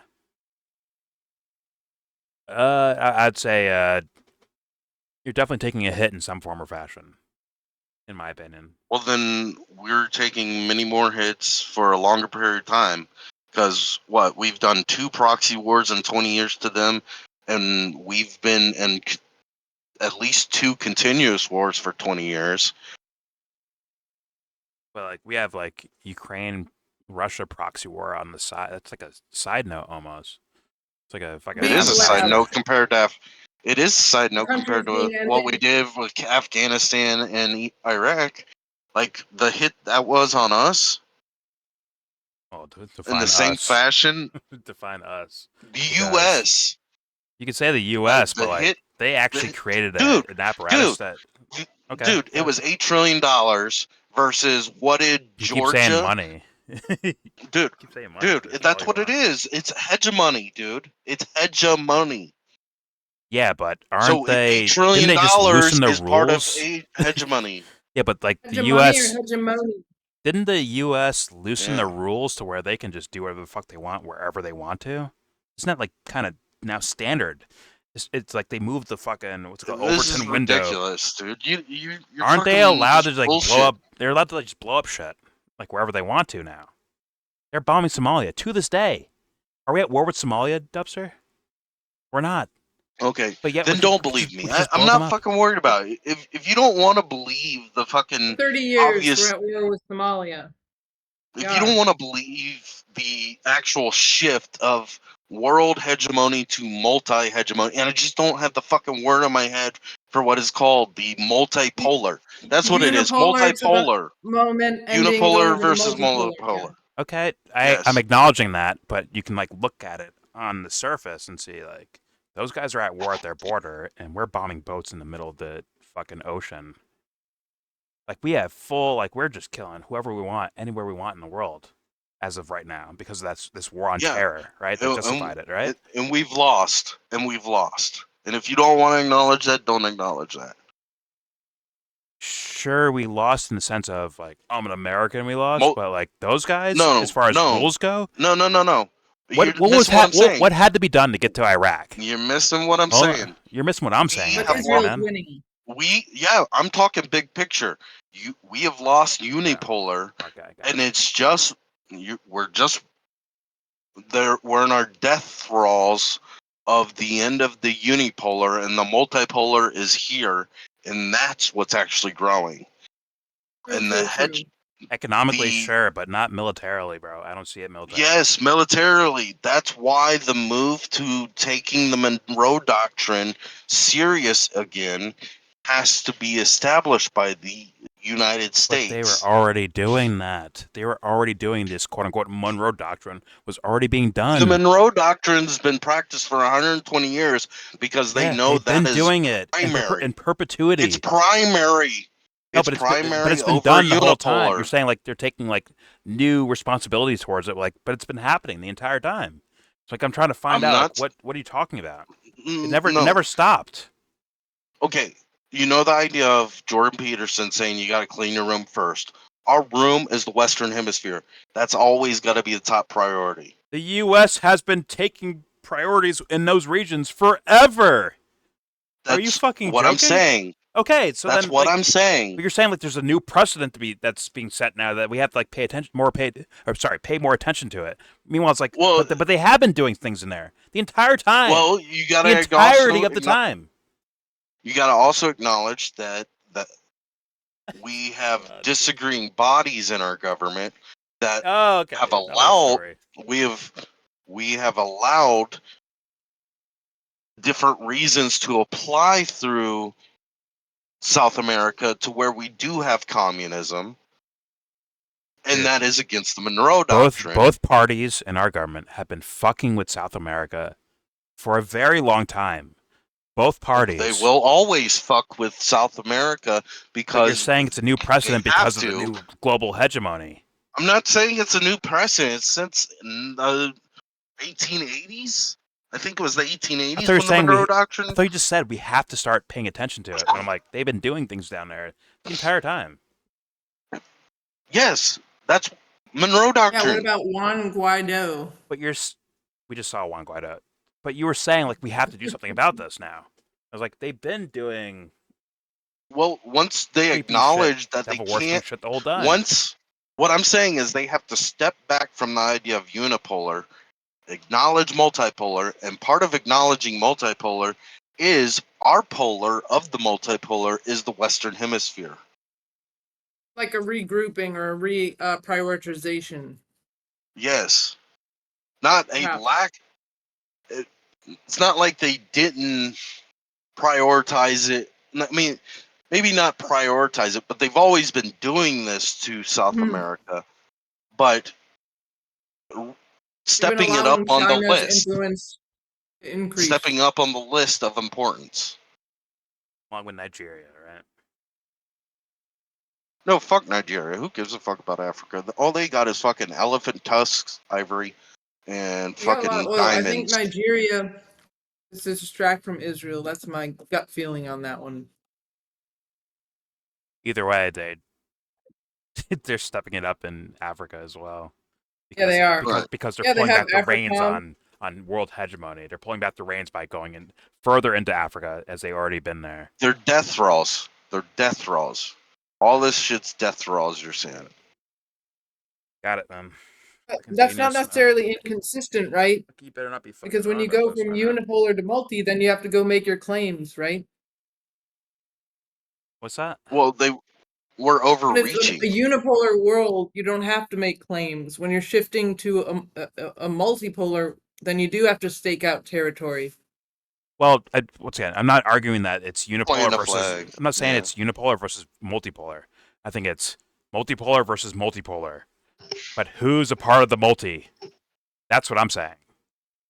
And I can see a Russia, world where China, America. I can see where Russia and China are actually a part of the U.S. hegemony apparatus. Yeah. As like teammates. Okay.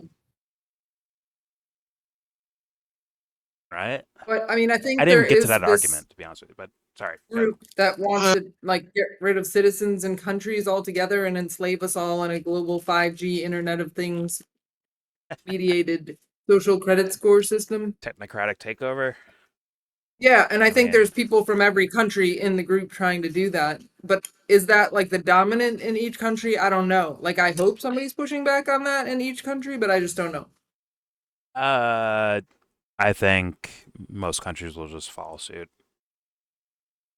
Unless Jesus shows up tomorrow. So in that picture, in my, I share that picture to some extent, and then in that way, each country, their elites are working together, tricking their populations into walking into this prison system. Yeah. Right. So these wars are kayfabe or whatever. Shout to wrestling. But fair enough. But I was going with like on the surface. Going with it strictly on the surface. You're just reporting on the kayfabe. No, that's fair enough. I'm going strictly on the surface. Yeah, I'm not looking at surface on what I'm talking about. I'm looking deeply We're deep, into Jordan. this shit. I don't know about you. Just kidding. That's a major pause. But okay. Oh my god. You said it, not me. Everything is. Everything is. And once again, I don't even agree with multipolar for America. I want us to be isolationist, but I don't see us electing that into any kind of power position. Yeah. The mess has been created to such a degree that your isolationist leader or person would have to be very thorough. Otherwise, you're fucked. And no offense to you, I don't think you'd be able to notice a thorough person. No offense to you. Just think about what that would mean. Somehow we would have to entrench on all our borders, including the two oceans. And how far back would we? We'd have to make trench lines basically to be in complete defense position. If you're going with your isolationist idea, I think they got a lot of missiles now, Dubster. No, we would still have to entrench, and that would be part of our entrenchment is our missile and our artillery position. We would have to rebuild artillery. We don't even have fucking artillery that's like easy to do. We don't even have steel. We just get weak people. Yeah, we do. Politics just completely. We have the steel. Make them walk away. We don't make steel anymore. We make steel. We don't make it to what we could. We still have the ability to make it. Who's making it? Pennsylvania. Where? It's a casino now. That was my dad's industry. Not to what we used to make it, but we still have the ability and the resource. Are we recorded or is this a private convo? This is recorded. Oh, I'm in a two-party consent state. You didn't tell me. Dude. Doesn't matter. We're in a fucking. You know what happens when you show up here, bro? No consent state. We're in a matrix. I'm a Florida citizen. I'm good. You're right. Edward Snowden warned me. Right. Don't worry. If you get sued for this, just tell them I'm in Florida, and it becomes a constitutional court that's will be handled in Florida. No one's gonna sue. It's just, are they gonna kill us? Well, whether you get sued or killed, make sure you subscribe to YellBro before that happens. Whatever it is. But only give them a thumbs down. Yeah, whatever. Just show up though. Subscribe. Buy my book. Buy my book. That doesn't exist. What's your book called? It's called I haven't wrote this book yet. Name of it. Grifters Are Us, is that it? If you're reading this, I didn't write the book yet. That's the name of the book. I know, it's called AI is Amazing. Oh my god. Alright, how much time is left in this? Not that much left. 8 minutes. Let's give it a shot. I thought that like I was being very nice to Upster. I thought that I had that argument again. Possibly. And it's just a Well, I'm operating from a full spectrum dominance point of view of what is actually happening and why it's all happening. That's what I'm talking about, is the end of unipolar going into multipolar. Okay, fair enough. I just think America's world dominance has been military based. And if you look at the military actions that have taken place on the planet, I agree. They are quite winning on that front. I think sadly, they have been winning. They're winning. I think they have been winning until our 20-year wars became 20 years. I think that was planned. Year wars. I don't think that was by accident. I think that was like purposely done that way. That was decimation to our people's morale. Okay, but if you look at Syria, it looks like it's almost planned, almost, right? Like, oh, it like led to this event, these other events happening, right? It's like, once again, it gave them freedom to like bomb and fund and arm willy-nilly. It gave them the excuse to do so, seemingly, and they have taken advantage of that. And once again, when you see Russia, which you're calling another like one of these multipolar. Players. Hegemonies or players. Yeah, sure, players. They're fighting a war, even though, like you said, they're winning, kind of. It's right on their fucking border. It's not, 3,000 miles away. It's right there next to them. And what's next to Ukraine? I look at that as better for them. What is next to Ukraine? Hold on. I look at that as better for them. Well, I'm saying, like, the EU and the US through NATO, like, funding Ukraine, right? And they're pushing through Ukraine with all that funding. But what's next to Ukraine? The fucking EU, meaning like the actual, like what happens if the actual army shows up? Which is nothing. Which is nothing. You sure about that? Bro, they've already. Yeah. You could say they ran through Ukraine, but did they really? Did they really? Bro, how long does this take? When did this war start? When did it start? Hold on. They've demonstrated they can beat all of the weapons of Europe. Did they give Ukraine all the weapons? I mean, I remember the U.S. like pulling shit out of there to defend Israel from Iranian bombs. No, I'm saying they pulled like backup weapon systems from Ukraine to use because they demonstrated they couldn't. Okay. They couldn't even defend the weapon we provided them. They blew up M2 Abrams. They blew up our Tomahawk missile launchers. They took down our air defense shit. Germany sent in their Tiger tanks. They sent in their Panthers. Fucking Europe sent in their version of tanks. I mean, England did. And what was it? They've sent in jets from France. Russia destroyed it all. I don't think they were given the best shit, but that's my opinion. Once again, the U.S. pulled up backup systems to defend Israel from Iran, right? Our M2 Abrams were considered the #1 fucking tank worldwide. According to the internet, sure. What they found out is they get stuck in mud because they're heavy. According to the internet, sure. Sure, according to the internet. And Iran had no... According to live footage. Okay, and Iran can had watch no it be legit blown up. weapons until they had them. All of a sudden, right? What? Iran was like, "Oh, these guys got nothing as far as weapon systems for Israel until they had them, until we saw it. Now the game changed. What? Iran? Yes, Iran versus Israel, right? People were saying these guys don't I have. mean, These the guys don't weapon have. Hold on, system please let me say this. I haven't even got to fucking say it yet. They've had 100,000 missiles. They still have 99,000 missiles. Holy fuck! What are you talking about? I don't know what they have, but they had some missiles that weren't predicted by the opposition, at least on the surface. At least on the surface. They were. They have new developments that have come through, but they haven't even shown them. Like, what you think? Beyond the their U.S. own like, tests? here's everything we have. Here's our best shit ever. Here you go, Ukraine. Use it on Russia. Are you sure about that? Hold on. Because as time has gone by, each time they kind of like up the ante. Like, okay, now we're gonna give them like long range missiles that can reach Russia, reach Moscow. Why is that happening if they're giving it the best shit? Okay, It's let me explain it's this. not working. Oh, look at that, it's not working. Let me explain this. You sure about that? If America has a better tank than M2 Abrams, no one in the world knows about it yet. If America has something better than the Patriot and the Tomahawk, I think they do. Oh my god. They didn't provide them to be tested there. I don't think you're okay. I'll be honest with you, I don't think you're picking up on this.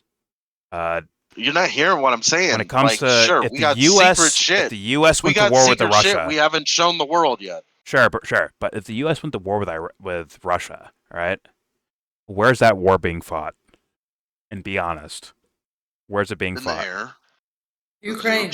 It's being fought in their territory where they're getting like direct hits on their fucking land, actual direct hits.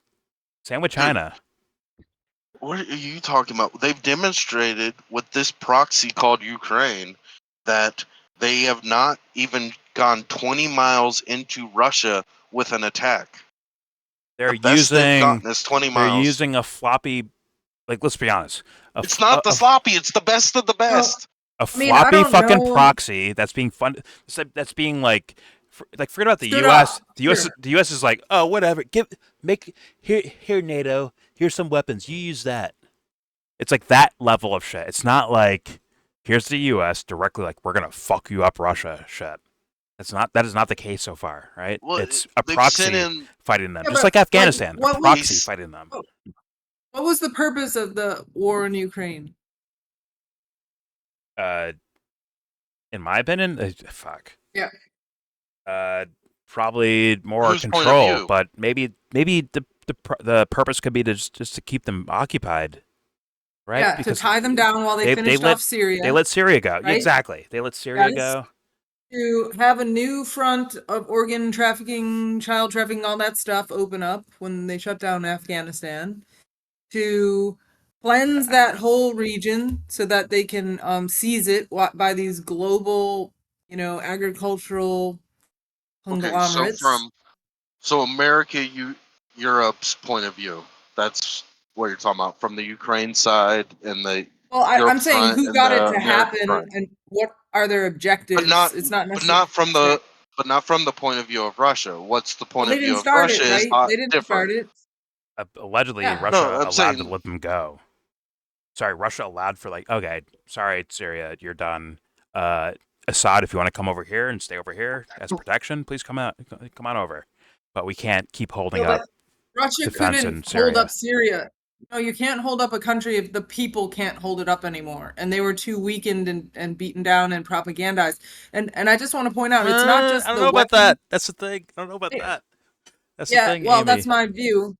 But weren't they also, wasn't it? Didn't the story kind of go away where it's like, oh my god, okay, Syria won, these rebels are done with, it's all over, right? Then all of a sudden, feel like almost like whiplash. All of a sudden, it's like, oh my god, Syria's done, Assad left, Iran's like, yo, where the fuck you guys going? I'm ready to fight, right? Wasn't Hezbollah and like Iranian backed Hezbollah and all that shit? They were ready to fucking go, weren't they? Are you acknowledging? And it smells like Russia told them, like, yo, give up, guys. Are you acknowledging that Russia left 3 months before the end? I'm acknowledging that I think Russia said, hey guys, it's over. They pulled their troops out like 3 months though, beforehand. They're still in reality, Syria, but like I'm saying, no, they're not.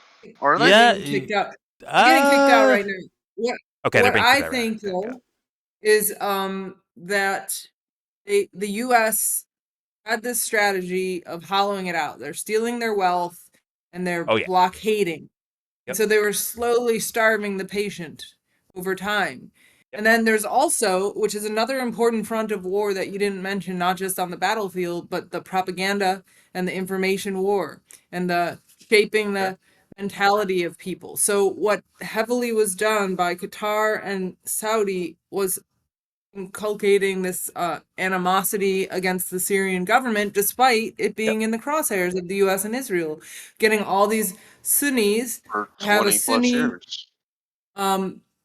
sense of righteous indignation against Assad and bitterness and vengefulness and jealousy and all those things, whipping all that up day in, day out for a decade so that they would, divide and weaken the country. So not only is it being starved, not only is it being blockaded, having their wealth stolen out from under, and I believe given to Israel, they were also having this propaganda demonizing their leadership, blaming him for all the problems. So then the solution becomes get rid of that leader and everything's going to be great. And yeah, look what a nice picnic it is now. So that part was very important too. And there's nothing Russia can do to make up for the fact of a population that won't fight for its own country anymore, because their minds have been controlled through this steady drip of demonization. So Al Jazeera has their own interests in Syria, or not Al Jazeera, but Qatar, the country that they come out of, and they have credibility with a lot of Arabs in the Arab world because they're always saying, "Oh, look at the Palestinians! Look at the Palestinians! Look at their suffering! Look at their suffering!" But then they're doing these other things to that facilitate Israel's agenda in the region, such as undermining the Syrian government. So, and Saudi Arabia, same story. I'd say fine, but I don't think it's. You're saying Israel, but it's hard for me to not look at all the countries involved in all that stuff. Like when I look at the Middle East, it looks like a U.S. hegemony. Even people that are fighting each other, the U.S. is like either backing both, or whoever they're backing is dominating the other. Let's be honest about that, right? I think that there's two factions of U.S. power. One is Israel first and whatever Israel wants. And they're actually, I think, facilitating a takeover of global power to a remote, I think they plan to run this thing out of Israel because they're bragging about setting up all this, international surveillance technology and all that kind of stuff. They're bragging about being in the forefront of that. Is that true? Maybe not. Maybe they're just saying that. But China, then there's another camp in the U.S. that is they think they're for America first as imperialist, trying to preserve the status of the U.S. They want to cap off the Middle East. They want to cement it in and stop the conflict, end it, so they can pivot to Asia, so they can go to China and stand up and confront it more directly. And maybe even go back in Afghanistan. Maybe that's what this attack was about this weekend, or this recent attack. So what are you talking about? The two National Guard guys getting shot. Yeah. So one was a lady, one was a guy, I think. Okay. Yeah. The zero soldier that killed or attacked the two national. Okay. This guy worked alongside CIA in Afghanistan. Yeah, who knows who he is, what's real, what's fake. Allegedly, this Afghani angry guy killed one now. One of them died. Shot two National Guard people. So, is that a false flag to inflame and to get people to support going back in because they really want to be there because it's the ideal strategic position for China, for Russia, everything.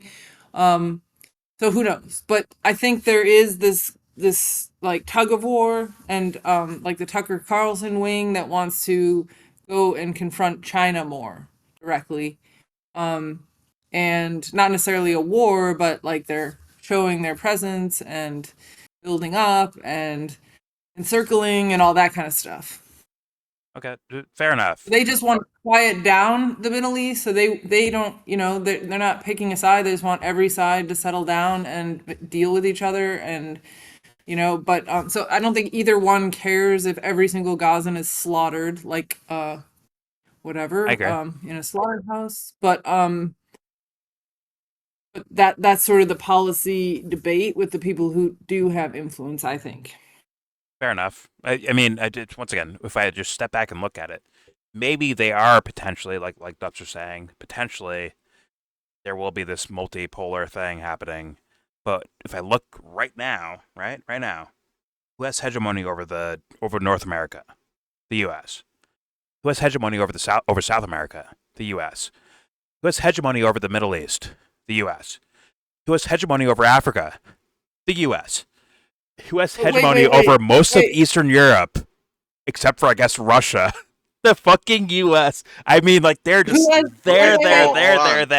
They're all over the fucking place. Japan, South Korea. Like, name your countries. They're in hegemony over the U.S. though. What? Sorry, who has hegemony over the U.S.? Who's trying to get hegemony over Africa? Russia and China. Who's trying to get hegemony over South America? Silk Road Russia things, and China. But who actually just dominates it? The fucking U.S. No, dude. but they'll just bomb them. Who's moving to get hegemony over South America? Russia and China are. No, the U.S. has this is our. We've been doing this for hundreds of years. This is our shit. I know. That's what the U.S. is saying right now. That's what the U.S. is saying right now. For 20 years. So what? You're gonna get one country in Venezuela? Is that the answer? One country in Venezuela? No, Argentina, Ecuador. No. I'm saying like for Russia and China. Peru. No, I'm saying Chile. I'm saying for Russia and China. China buying the canal? The canal, man. Panama Canal. I'm saying Russia and China, not the U.S. Yes, the U.S. has hegemony over fucking Ecuador and fucking Argentina and the Panama fucking Canal and all this shit, right? And you tell me Russia and China's trying to get like Venezuela? Ecuador and Argentina is all under Trump's terms. No, that's the U.S. doing that, dude. Yes. Oh, dude, yes, under Trump's time. Under Trump's time, we got Ecuador a new president. They're all working towards that stuff. Bro, it's not all on paper listen for to you, me. but it's Listen to me. Under Trump's first term, that was Ecuador. Over Trump's talking during you have to add Venezuela term. In the first term too, and Brazil in Trump's first term. Add Colombia. He did not to Trump's first term. Add Ecuador to Trump's first term. We have to add these things to them. Listen. You're ignoring those. What the fuck? Go ahead. He does not have hegemony over Venezuela any time in his time. No, but he's trying to. Well, no. Actually, he has hegemony over certain portions of Venezuela. He definitely did. Hold on. If you remember the coup attempts in his first term, if you remember those. What I'm talking about, Russia and China have hegemony over fucking Venezuela right now. Not necessarily. That's a portion of it. Sure. A portion of it. Sure. What Maduro controls, sure. Yeah, but there's a whole other thing that's happening in that that's been happening inside of that country. Okay. As far as I'm aware of.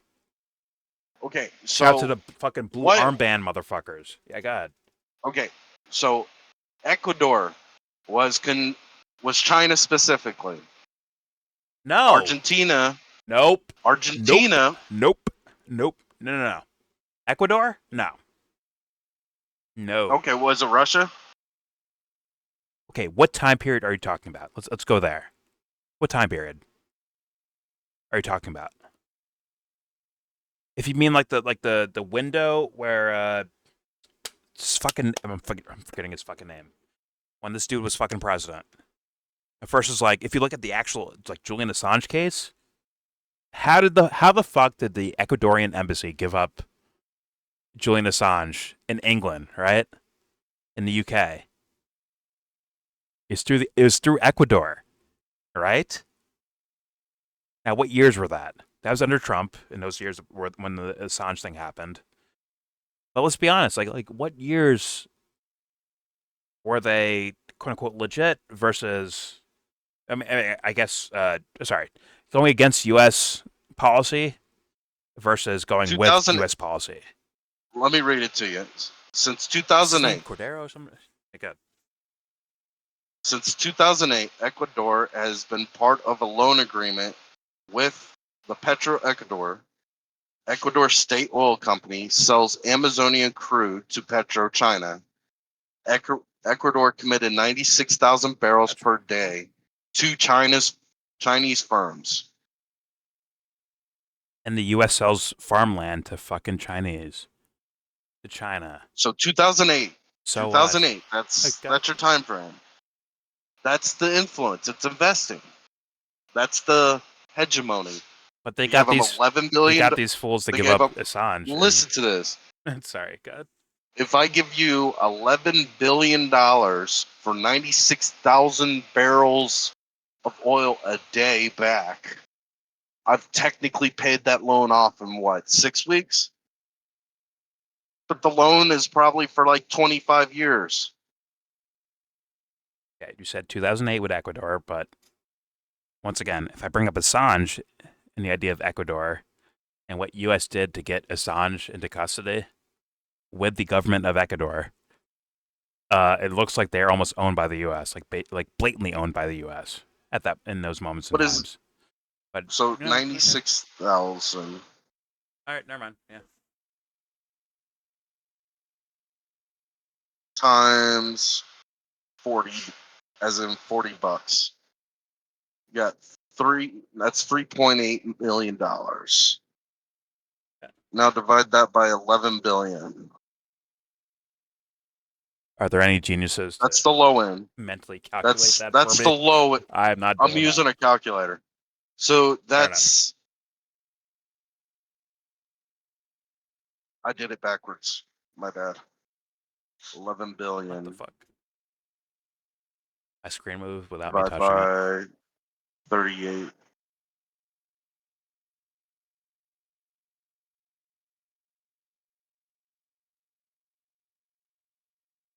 What? Dad, wreck me with your math. I'm getting 11. What's 11 billion divided? Oh, I didn't do that right either. Fuck. 11 billion. Well, that'll be. I put in 11 million. 11 digits for you. Yeah. Hold on. This better be a scientific calculator, bro. It better be legit. It's not a calculator. It's me. Oh it would take 289 days for them to pay that back, which is relatively. Which is quick, not right? a year. Yeah, relatively quick. Okay. And the loan's not gonna be for a year. It's gonna be for like 30 years, like a mortgage kind of loan. Yeah, so they're going to IMF accrue style, interest. Owe me forever. Yeah, shit. Right. Yeah, it's going to accrue interest plus you're going to give me 96,000 barrels a day forever. So I bought your fucking country with one fucking deal. So there's the type of ways they do those things. And no, that's fair enough. Thank God. So they're looting them. We're gonna loot them too. We're gonna loot them too. So it's the fact that they have presence there. They could implement so many things into that deal. Like we want to build infrastructure. We will move these Chinese people in here, do these things. We want you to be sort of a front on some like politics. And if military is needed, military stuff could be established there. If they wanted to like fortify the place against America, it could have been done. Like they did not do that, but they were positioning to do possibly that, but they were also positioning to influence our Monroe Doctrine area, the zone of interest to us. Okay, fair enough. Hey, fair enough, man. And that's just one country. There's multiple. Argentina. It's been communist for 100 years, so I don't know any specifics about Russia and China being influenced into there. but I assume they're communists. They're hooked up. I assume that you're kind of using watered down assessments of things to get there in the first place. But I do get your point. I get your point. And probably overall, either way, like it's probably like once again, if it's a multipolar hegemonic thing happening, Right. I think it it would. ain't peace. Hold It on. ain't nice what they do or we do to any of these other countries around the world. It ain't nice in any sense. It's morally fucking wrong. All of it's morally fucking wrong. But I'm looking at the reality of what it is being done and why I think we're doing this, why I think they're doing this, and also considering, yes, they could be globalists just like us, but I think any of these countries could have a breakaway moment saying, I tricked you all to loot and everybody else so I could actually fucking win the game. And I think we're trying to do that too. We're trying to trick everybody else into this globalist mindset so that our leaders that have the power, they think they can win the game at the end, and then the last minute and pull the rug out from the rest of the globalists. Okay. Well, this might be actually a point of agreement where either way, whether it's organic or not, that's happening with China or Russia or any type of like major power to rival the U.S. At the very least, they got conditioned by them. Thus, it's almost like Kyle Kalinski's statements about like, well, these guys cheat, so you know what? We have to cheat better. We're gonna cheat better than they can. That's at the bare minimum that could be the case in which overall, even though this is not what I was arguing like actually about like nation powers with you. And that's fair. Your argument's fair enough, and I think my argument's fair enough as well. But yeah, I think morals are thrown out the window with this thinking. Yeah, I think the kind of overall thing for the things that I hope everyone cares about would be like even if Russia has like true intentions or well-meaning intentions or China. Either way, they probably got played into doing the things that these your quote unquote enemies are doing, which to me ends up in a sad place, a very sad place. Right. But either way, fair enough. And I would. That is not a bad discussion, I think, to have. Hopefully, maybe we could do this in the future with content more focused towards that. It's a little bit like different, but I think that's like maybe like a BRICS thing, or like, hey, BRICS and U.S. hegemony and these other countries, and Amy bringing in Israel and all this shit, right? That would probably be a good discussion.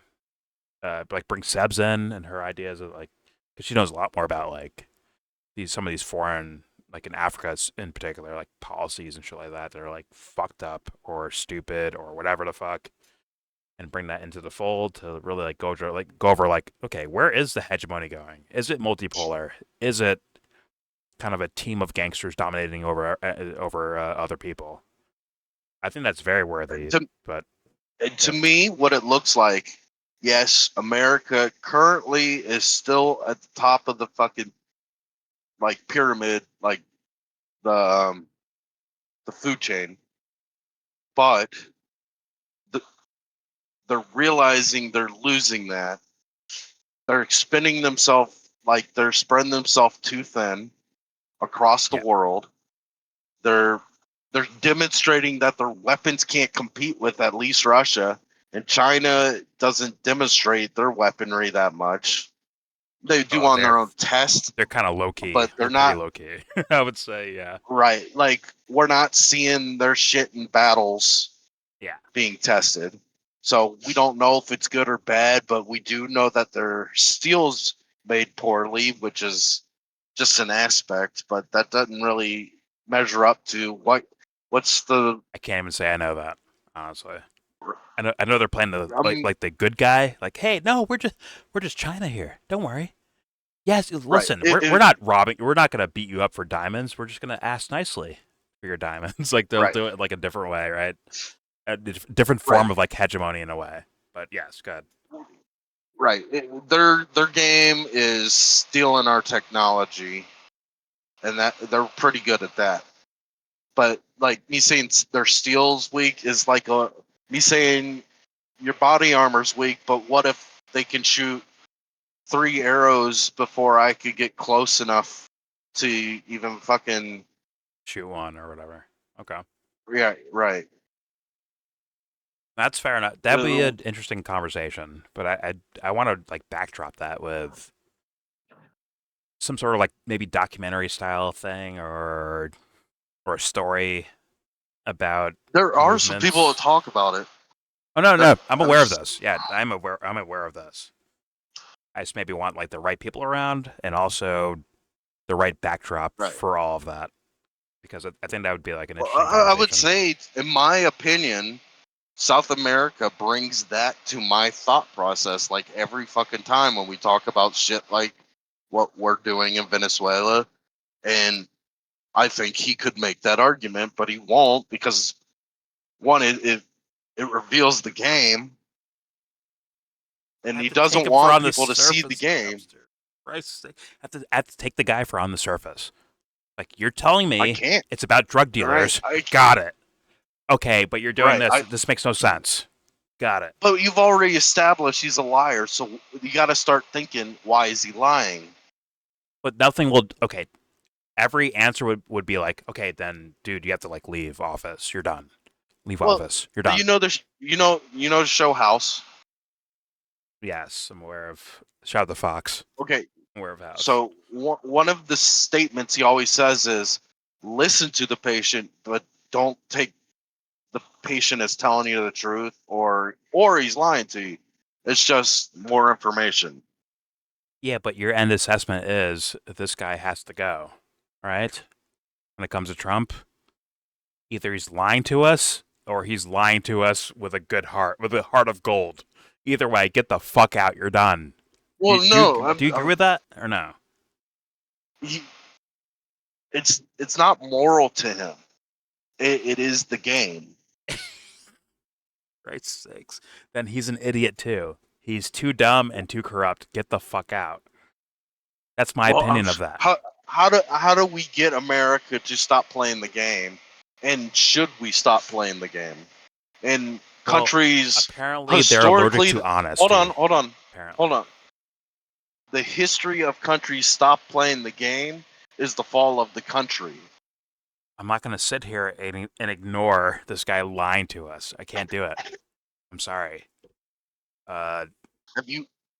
I guess. I love the idea of truth and honor too much to let it fold because this orange fucking penguin says, "Oh well, listen, we got to do this because Russia and China." It's not good enough. Not good enough. And I think we're all aware of that. Yes. It's not good enough. Okay. I acknowledge honor and integrity is literally that, honor and integrity. But at the same time, the countries with an honorable leader, you are like you have. I haven't seen them yet. I have not seen them yet. Historically, you have references of them. You got like Alexander the Great, and that's argumentative, obviously. But then you got Robert the Bruce of Scotland. Don't know enough. And then you got except for Braveheart, but yeah. Okay, yeah. In 200 years, the country was conquered anyway. Been a subject of England ever since. And then bad things happen when you got do the right like thing. Leonidas. You got Leonidas of Sparta. Sparta fell to the bigger idea of Greece. Your favorite movie, and got Greece, it. God. Greece fell to the bigger idea of UN. My bad. Yours, Josh's, and Teddy's favorite movie. But go ahead. Didn't you? All right. You got historical heroes. Their honor and integrity. But it doesn't stay. Who's that guy that lost? That one guy who, quote unquote, lost. They strung him up on a cross made of fucking wood and tortured him for hours and hours. Oh, you mean Jesus? Did he lose? To me, No, he didn't he lose. Exactly. So doing the right thing is not a fucking loss in any form or fashion. That's my belief of things. No one has to believe that either. But like, I can't try to like outflank on strategy from shit I haven't seen yet. Nation levels. I'm talking about nation I understand. levels. Oh no, it's too big for Jesus. I get it. But no, like, it's segue and not a comparison.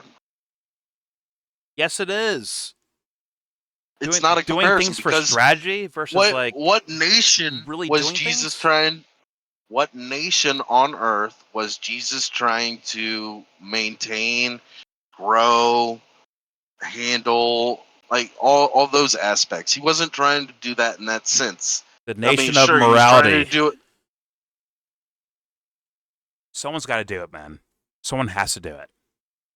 The God people from understands places that are trying their best to do like the right thing.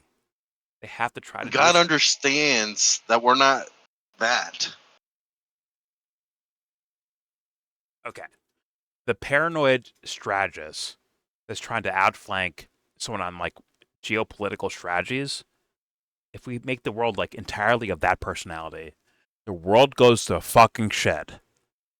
It is shit. Hold on. If we take the honorable person trying their best to do the right thing, righteously, Jesus-like, guess what? The world is as healthy as it's ever been. So thus, this thing is the answer. It was the answer in the first place. We're just too stupid to do it. No. We're too dumb to do it. God has made it clear. Satan rules earth. God rules heaven. Satan's a pussy. He's too pussy for that shit. Dude, let's be honest. Dude, if you gotta be honest about this. Maintain worldly positions, you will be in Satan's domain. If you give up your worldly positions, you go to heaven. You get to leave the shithole and you get to go to the mansion. Satan's too pussy. Too pussy for this shit. I don't know why we let this fool run around here. If that's a thing, if that's real, bro, why the fuck are we letting this little dweeby little fuckface run around here? Run him the fuck over. Run him over. But yo, Jesus, I got this. I'll run him over myself. All good. That's the mentality we need, bro. What the fuck? No. Well, I'm just saying it was a segue, not a comparison. You're telling me to compare like what it's like to live in the dumps versus what it's like to live on the top hill on earth, which is heaven in my reference point. Own it all. Being earth is it's hell. If God said, yo, Jordan, go to hell to handle some shit. Like, all right, I'm good. I got it. You're already there. No big deal. It's easy. It's light work. I'm just saying it's a segue. Same with the Jesus guy. Like, oh, light work. Easy. No problem. Got it. Anyways, let's watch the last 8 minutes of the shit to end this video. Where are we at? 2 hours, 18 minutes. Okay, we're here. Fuck it. Let's apply. Bro, just in case that needs to be put on the record.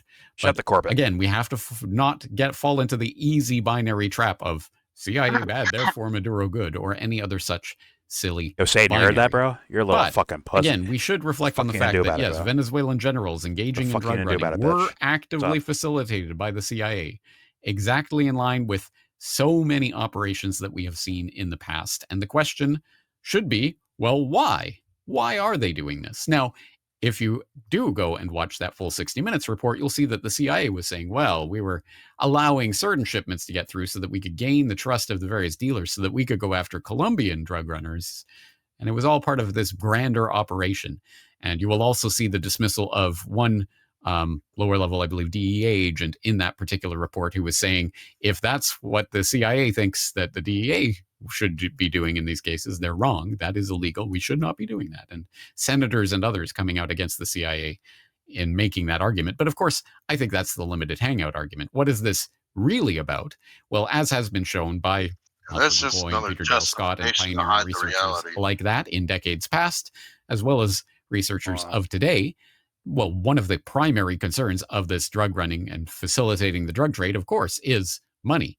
cash, of course, as is used in the drug trade, which is very handy for black operations of various sorts. And of course, we can go back to things like Iran-Contra, and of course, take advantage of the your drug running that we know that the weakness CIA was involved fucking- in that era because of the pioneering work of desperate people for like money. They can Gary take advantage Webb, of may he you. rest in peace, who laid his life down for that reporting. Easy.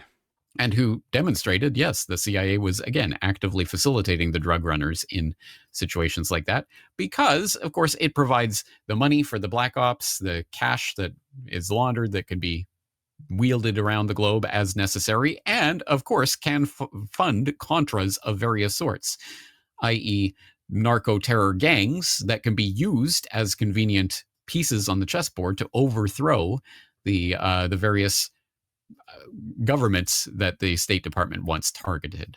So exactly, for example, as I cited earlier, I did that report on Chilean Contra back in 2012 when they wanted to get rid of Rafael Correa from Chile. Well, of course, you can use drug money and drug facilitation for that purpose. A secondary effect of drug running, why the CIA might be involved in it, exactly as we are seeing playing out today with WMD 2.0. The new chemical weapon threat is not nuclear or biological or whatever kind of made up terror that they're going to throw at Maduro. No, it's chemical weapons as in fentanyl, which is now a chemical weapon that must be attacked with the U.S. military. So it's a way of building up the very thing that they can later go, see, look, they've got drugs, so we got to go after them, which is a convenient way to, once you've rounded up the whatever your particular piece of that is, then you can throw them, the other perpetrators, out to dry and use that actually as a type of weaponized accusation that can then justify, in the minds of the public anyway, military action. And of course, the third effect, and one that should not be discounted, is the general destabilization of society. This is going back to the Opium Wars of way back when, and the century of humiliation that China talks about that it went through as a result of having been essentially hooked on opium by the British East India Company and the various drug runners, including, of course, the progenitors of Skull and Bones. Those families that founded Skull and Bones were rich from the opium trade. That's how they made their fortune. Conspiracy. And, of course, what was the effect of that was to utterly destabilize Chinese society and make this once proud empire into a shadow of its former self that was basically the world's kicking boy for a number of, for a century of humiliation. So China and various East Asian countries have learned that lesson and have been very, very, very unbelievably strict on the drug trade since then, because they've learned that lesson. And of course, that is what we are now expected to believe. Well, that's why China is engaging in this fentanyl war against the United States to destabilize society. Well, as it turns out, did he just say like China's out of being a consumer of opium? I think he's implying that there's more of a control in regards to their own country's intake of drugs. And then he's also saying the U.S. narrative is that China outpumped it to fucking Western countries. As in revenge. Kind of like revenge, yeah. Kind of like revenge, or maybe it's we learn from your ability to destabilize us, so that's what we'll try to destabilize you by doing the same thing. Well, return, right? that was kind of my question that I kept to myself. Is China still the consumer of heroin or opium like they were forever? When the British started doing this 200 years ago, they kind of always, not always, but they had what's called the Opium Wars 1 and 2 for a very long time. And I don't know if it's been 20 years since China's been like, nope, that's done, no more opium, or if it's been 50 years. Okay. Well, I just personally, like, at least in my imagination, was like looking at like, I'm thinking of like opium dens and shit like that, like some motherfucker on a nice rug, like laying down, smoking opium out of a pipe.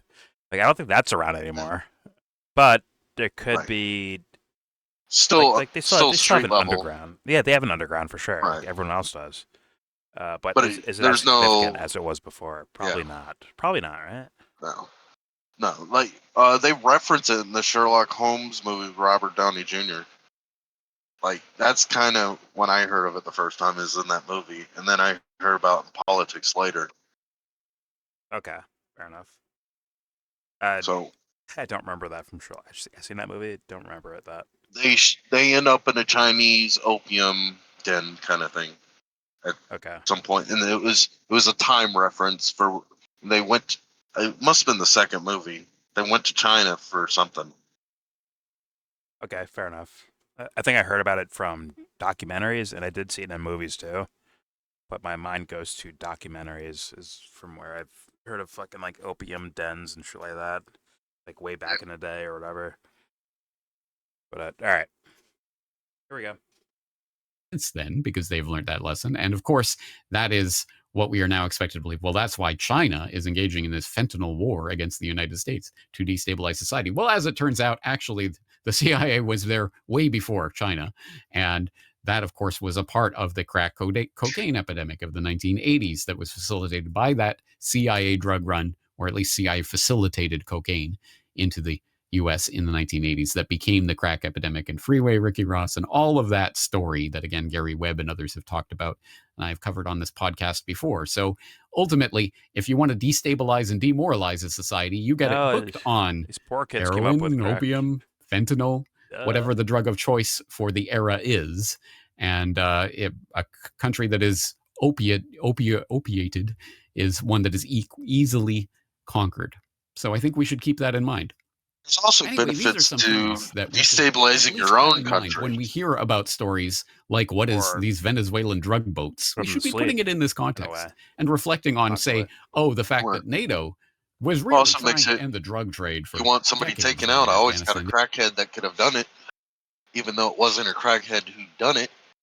But I could go arrest a crackhead and say, this crackhead is who killed this senator, or something like that.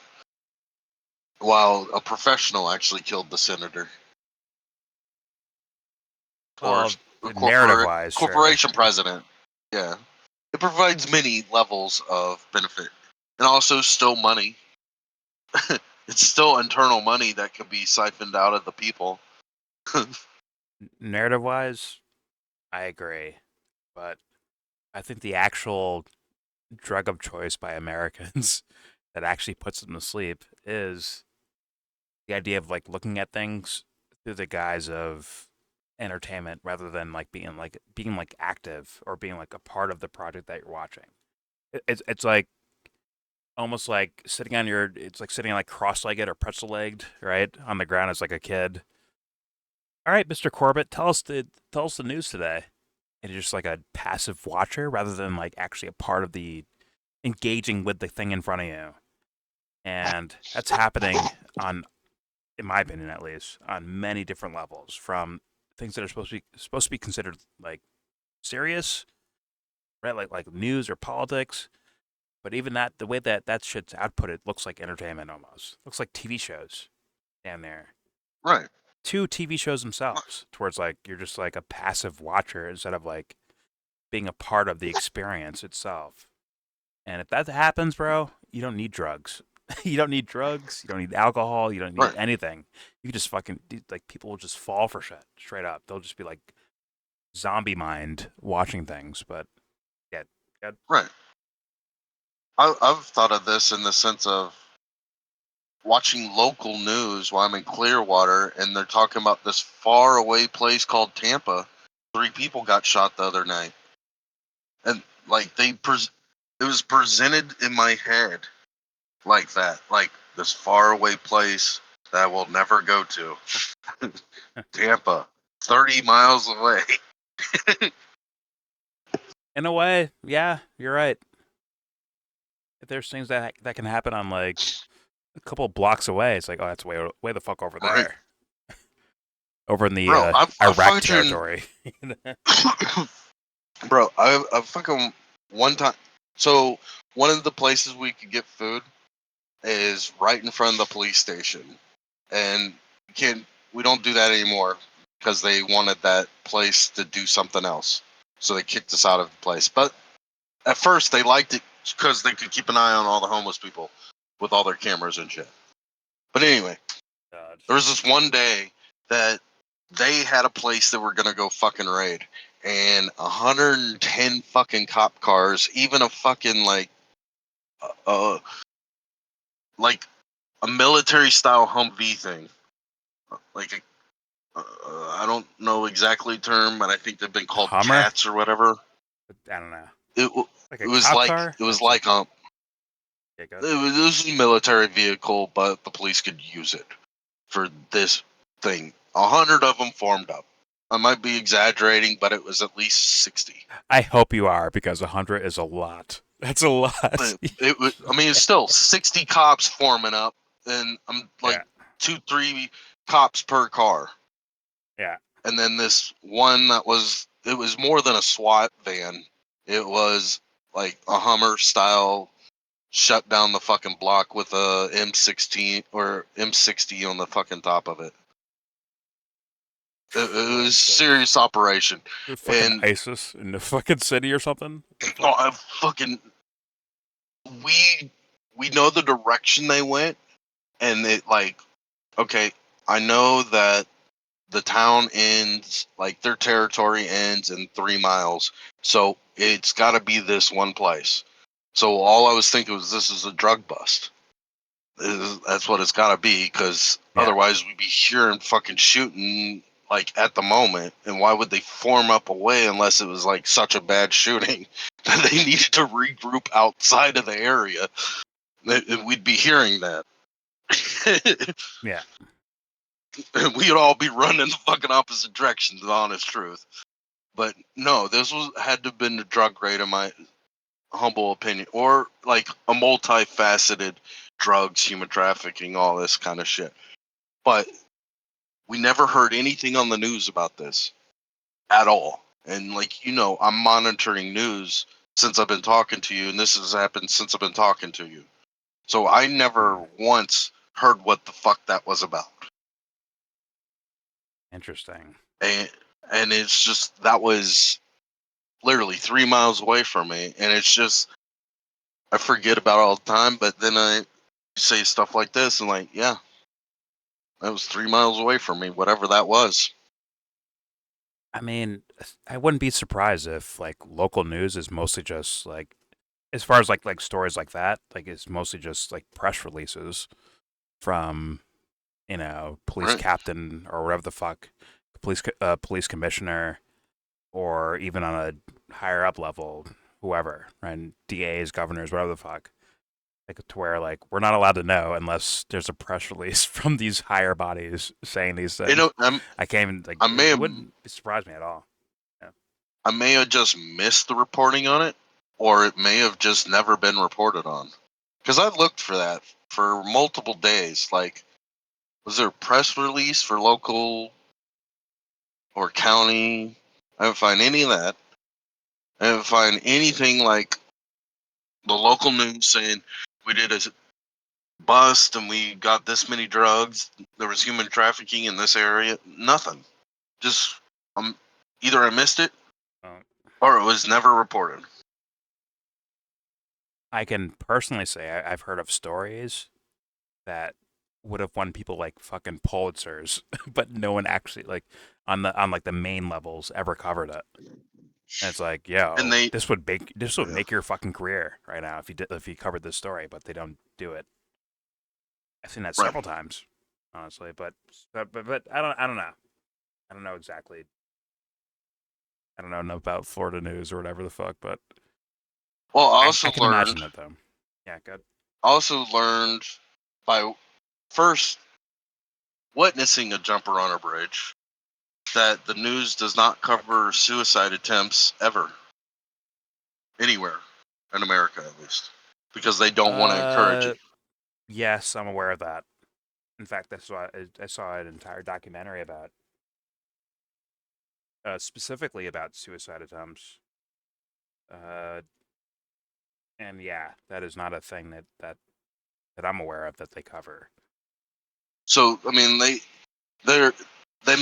make their own choice to hide that kind of news from the general public, and they have justified in their head why they can hide that type of news.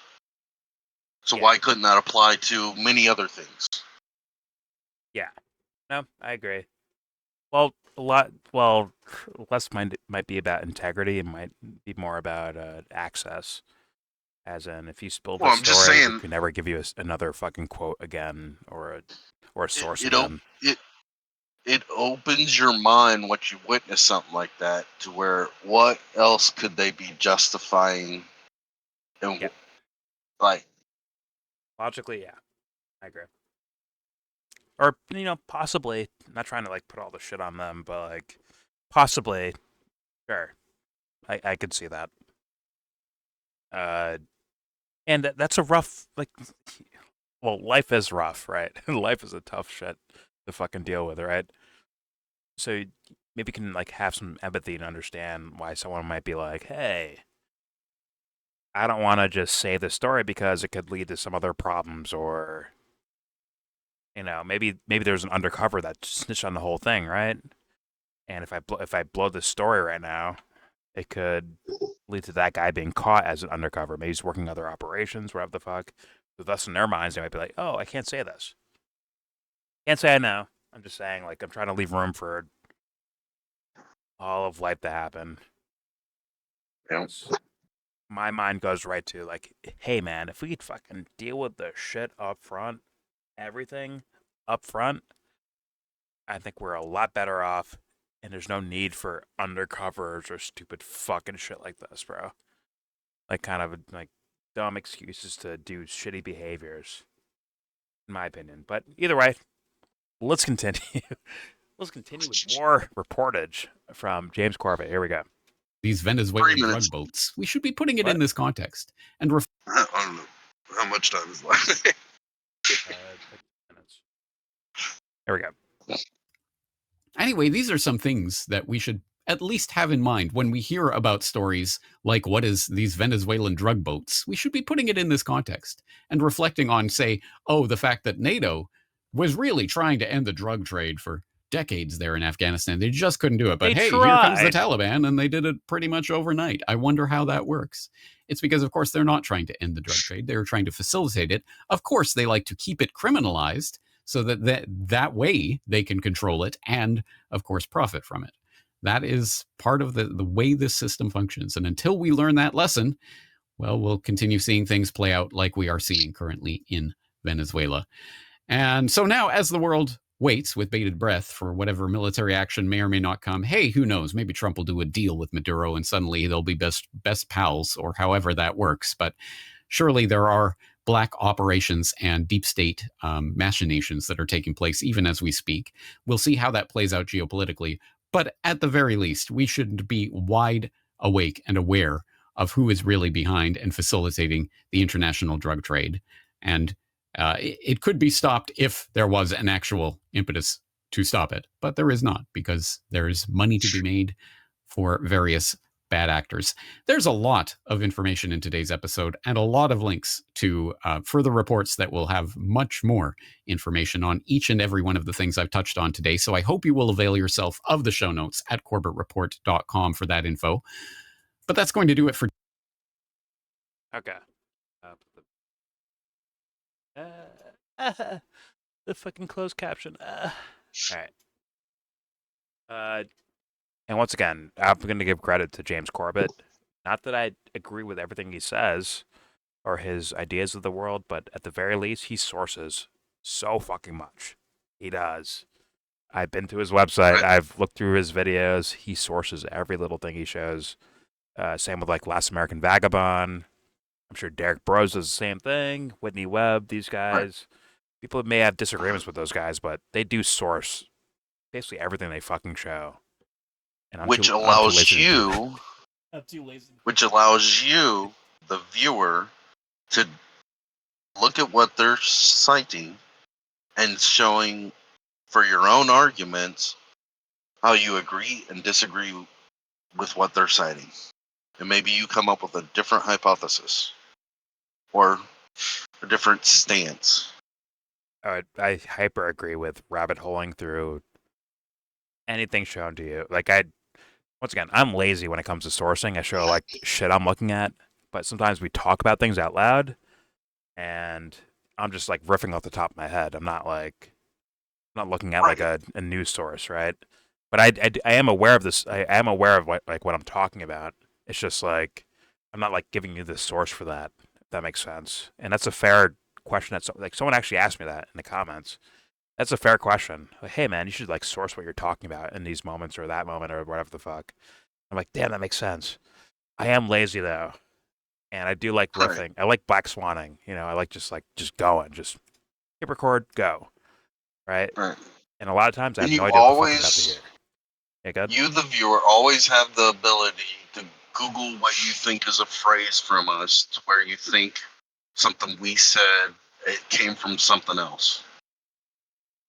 Yeah, well, yeah, that's for them, but like, no, so That's just to help you out. Yeah, but it's That's a to good help point to you bring out. that up though. It's a good point to be like, hey, you're not sourcing what you're talking about in this moment or that moment. I agree. That's I agree. that's It's fair hard enough. to do that.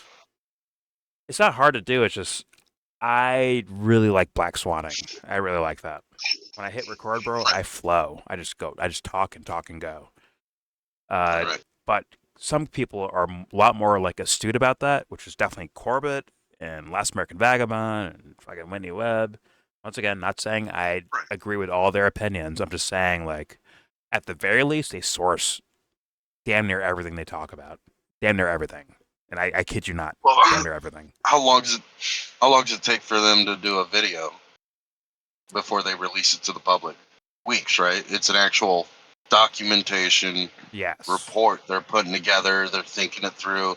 They're fucking writing it all out as an explanation slash conglomeration slash conclusion. Yeah. But Well, we're making videos daily, just talking about what other people are talking about.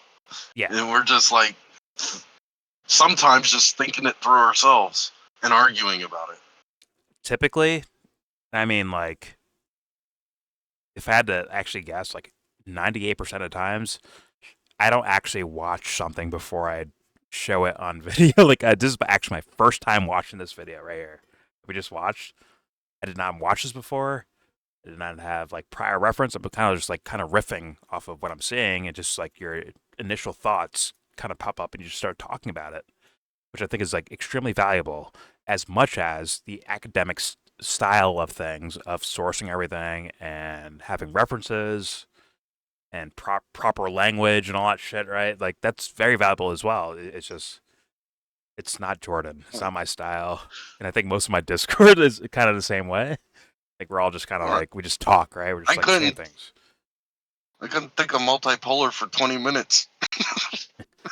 Well, it's like, actually, that's a good example. Like, whether you're right or I'm right about this whole fucking hegemony, world hegemony, multipolarism, whatever the fuck, whether or not we're right or wrong, we are at least like, there's at least like the idea of like thinking about it, right? Without just dumping on a side. You know what I'm saying? Like, and even when I'm talking by myself and it's no one else here but me, I'll say like, hey man, I can't say I know, or my best guess is, or, you know, in my belief it's this, or like, the point is to like, I'm just running through like possibly like where you can like mentally go just by looking at ideas, versus once again the more academic type of people that we watch quite often. We watch Corbett's, we watch even these more like documentary style, you know, talkers on videos. I think it's interesting to have like a class. Like, so we'll shit talk, we'll crack jokes, we'll make fun of K to C, whatever.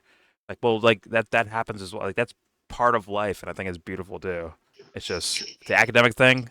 I will 100% say I am not in that lane. Go watch Corbett for that. Go watch fucking Whitney Webb and T-Lab and all that shit. Either way, let's leave the video there. There's your 2-hour and 43-minute video. Wait, go ahead, please. Make it 2:45. Well, I'm just saying, we're getting our message from the shit we watch. So we are. I can say that for. Well, I'm saying like, no, I mean, like the things we observe is what we're getting our information from. Sure. News stories. Not and as stuff like that. in. Yeah, I'm not making that up. Not as in I'm watching. I'm not observing the same things you're observing. Fair enough. That I'll say fair enough too. My worldview is actually my worldview, but if there's like information that, like, once again, these guys are way more astute about this stuff, so I like to reference them and watch their work, or even people that I disagree with, like heavily disagree with. Even they have like a backdrop of something I can like reflect off of, and thus Black Swan through their content, whether it's Shapiro or Fuentes, either way, or Candace Owens, I get to like use them as a backdrop to explain my thinking process, if that is valuable, which I think it is, but maybe not to everyone else, right? Either way, whatever. There's your video. Please subscribe if you feel like. Comment, agree, disagree. This happens every time, bro. We have like, okay, we had the video itself, right? We had some commentary towards that, but then we had like a whole other argument about something else, which I also think is valuable as well. So please, if you have an opinion on any of those things, let it be known in the comment section. Don't forget to share, support, hopefully donate to all the links in the description box. Also, please check out the Discord link if you want to join that. All opinions are welcome. I promise. All opinions are welcome, just nothing pornographic or grotesque. And obviously everything I showed you in this video will be linked in that same description box for you to look at on your own. And once again, I do recommend with corbettreport.com, if you go to this, right, /CIA drugs, there will be link after link after link after source after source after source. I beg you to do things like that, like really rabbit hole through all of that. But if you just want to watch this video without us talking or pausing it or having whatever opinions about it, please watch it on your own and do your thing. Just please take advantage of that. And most importantly, with all that said, you give this video a thumbs down.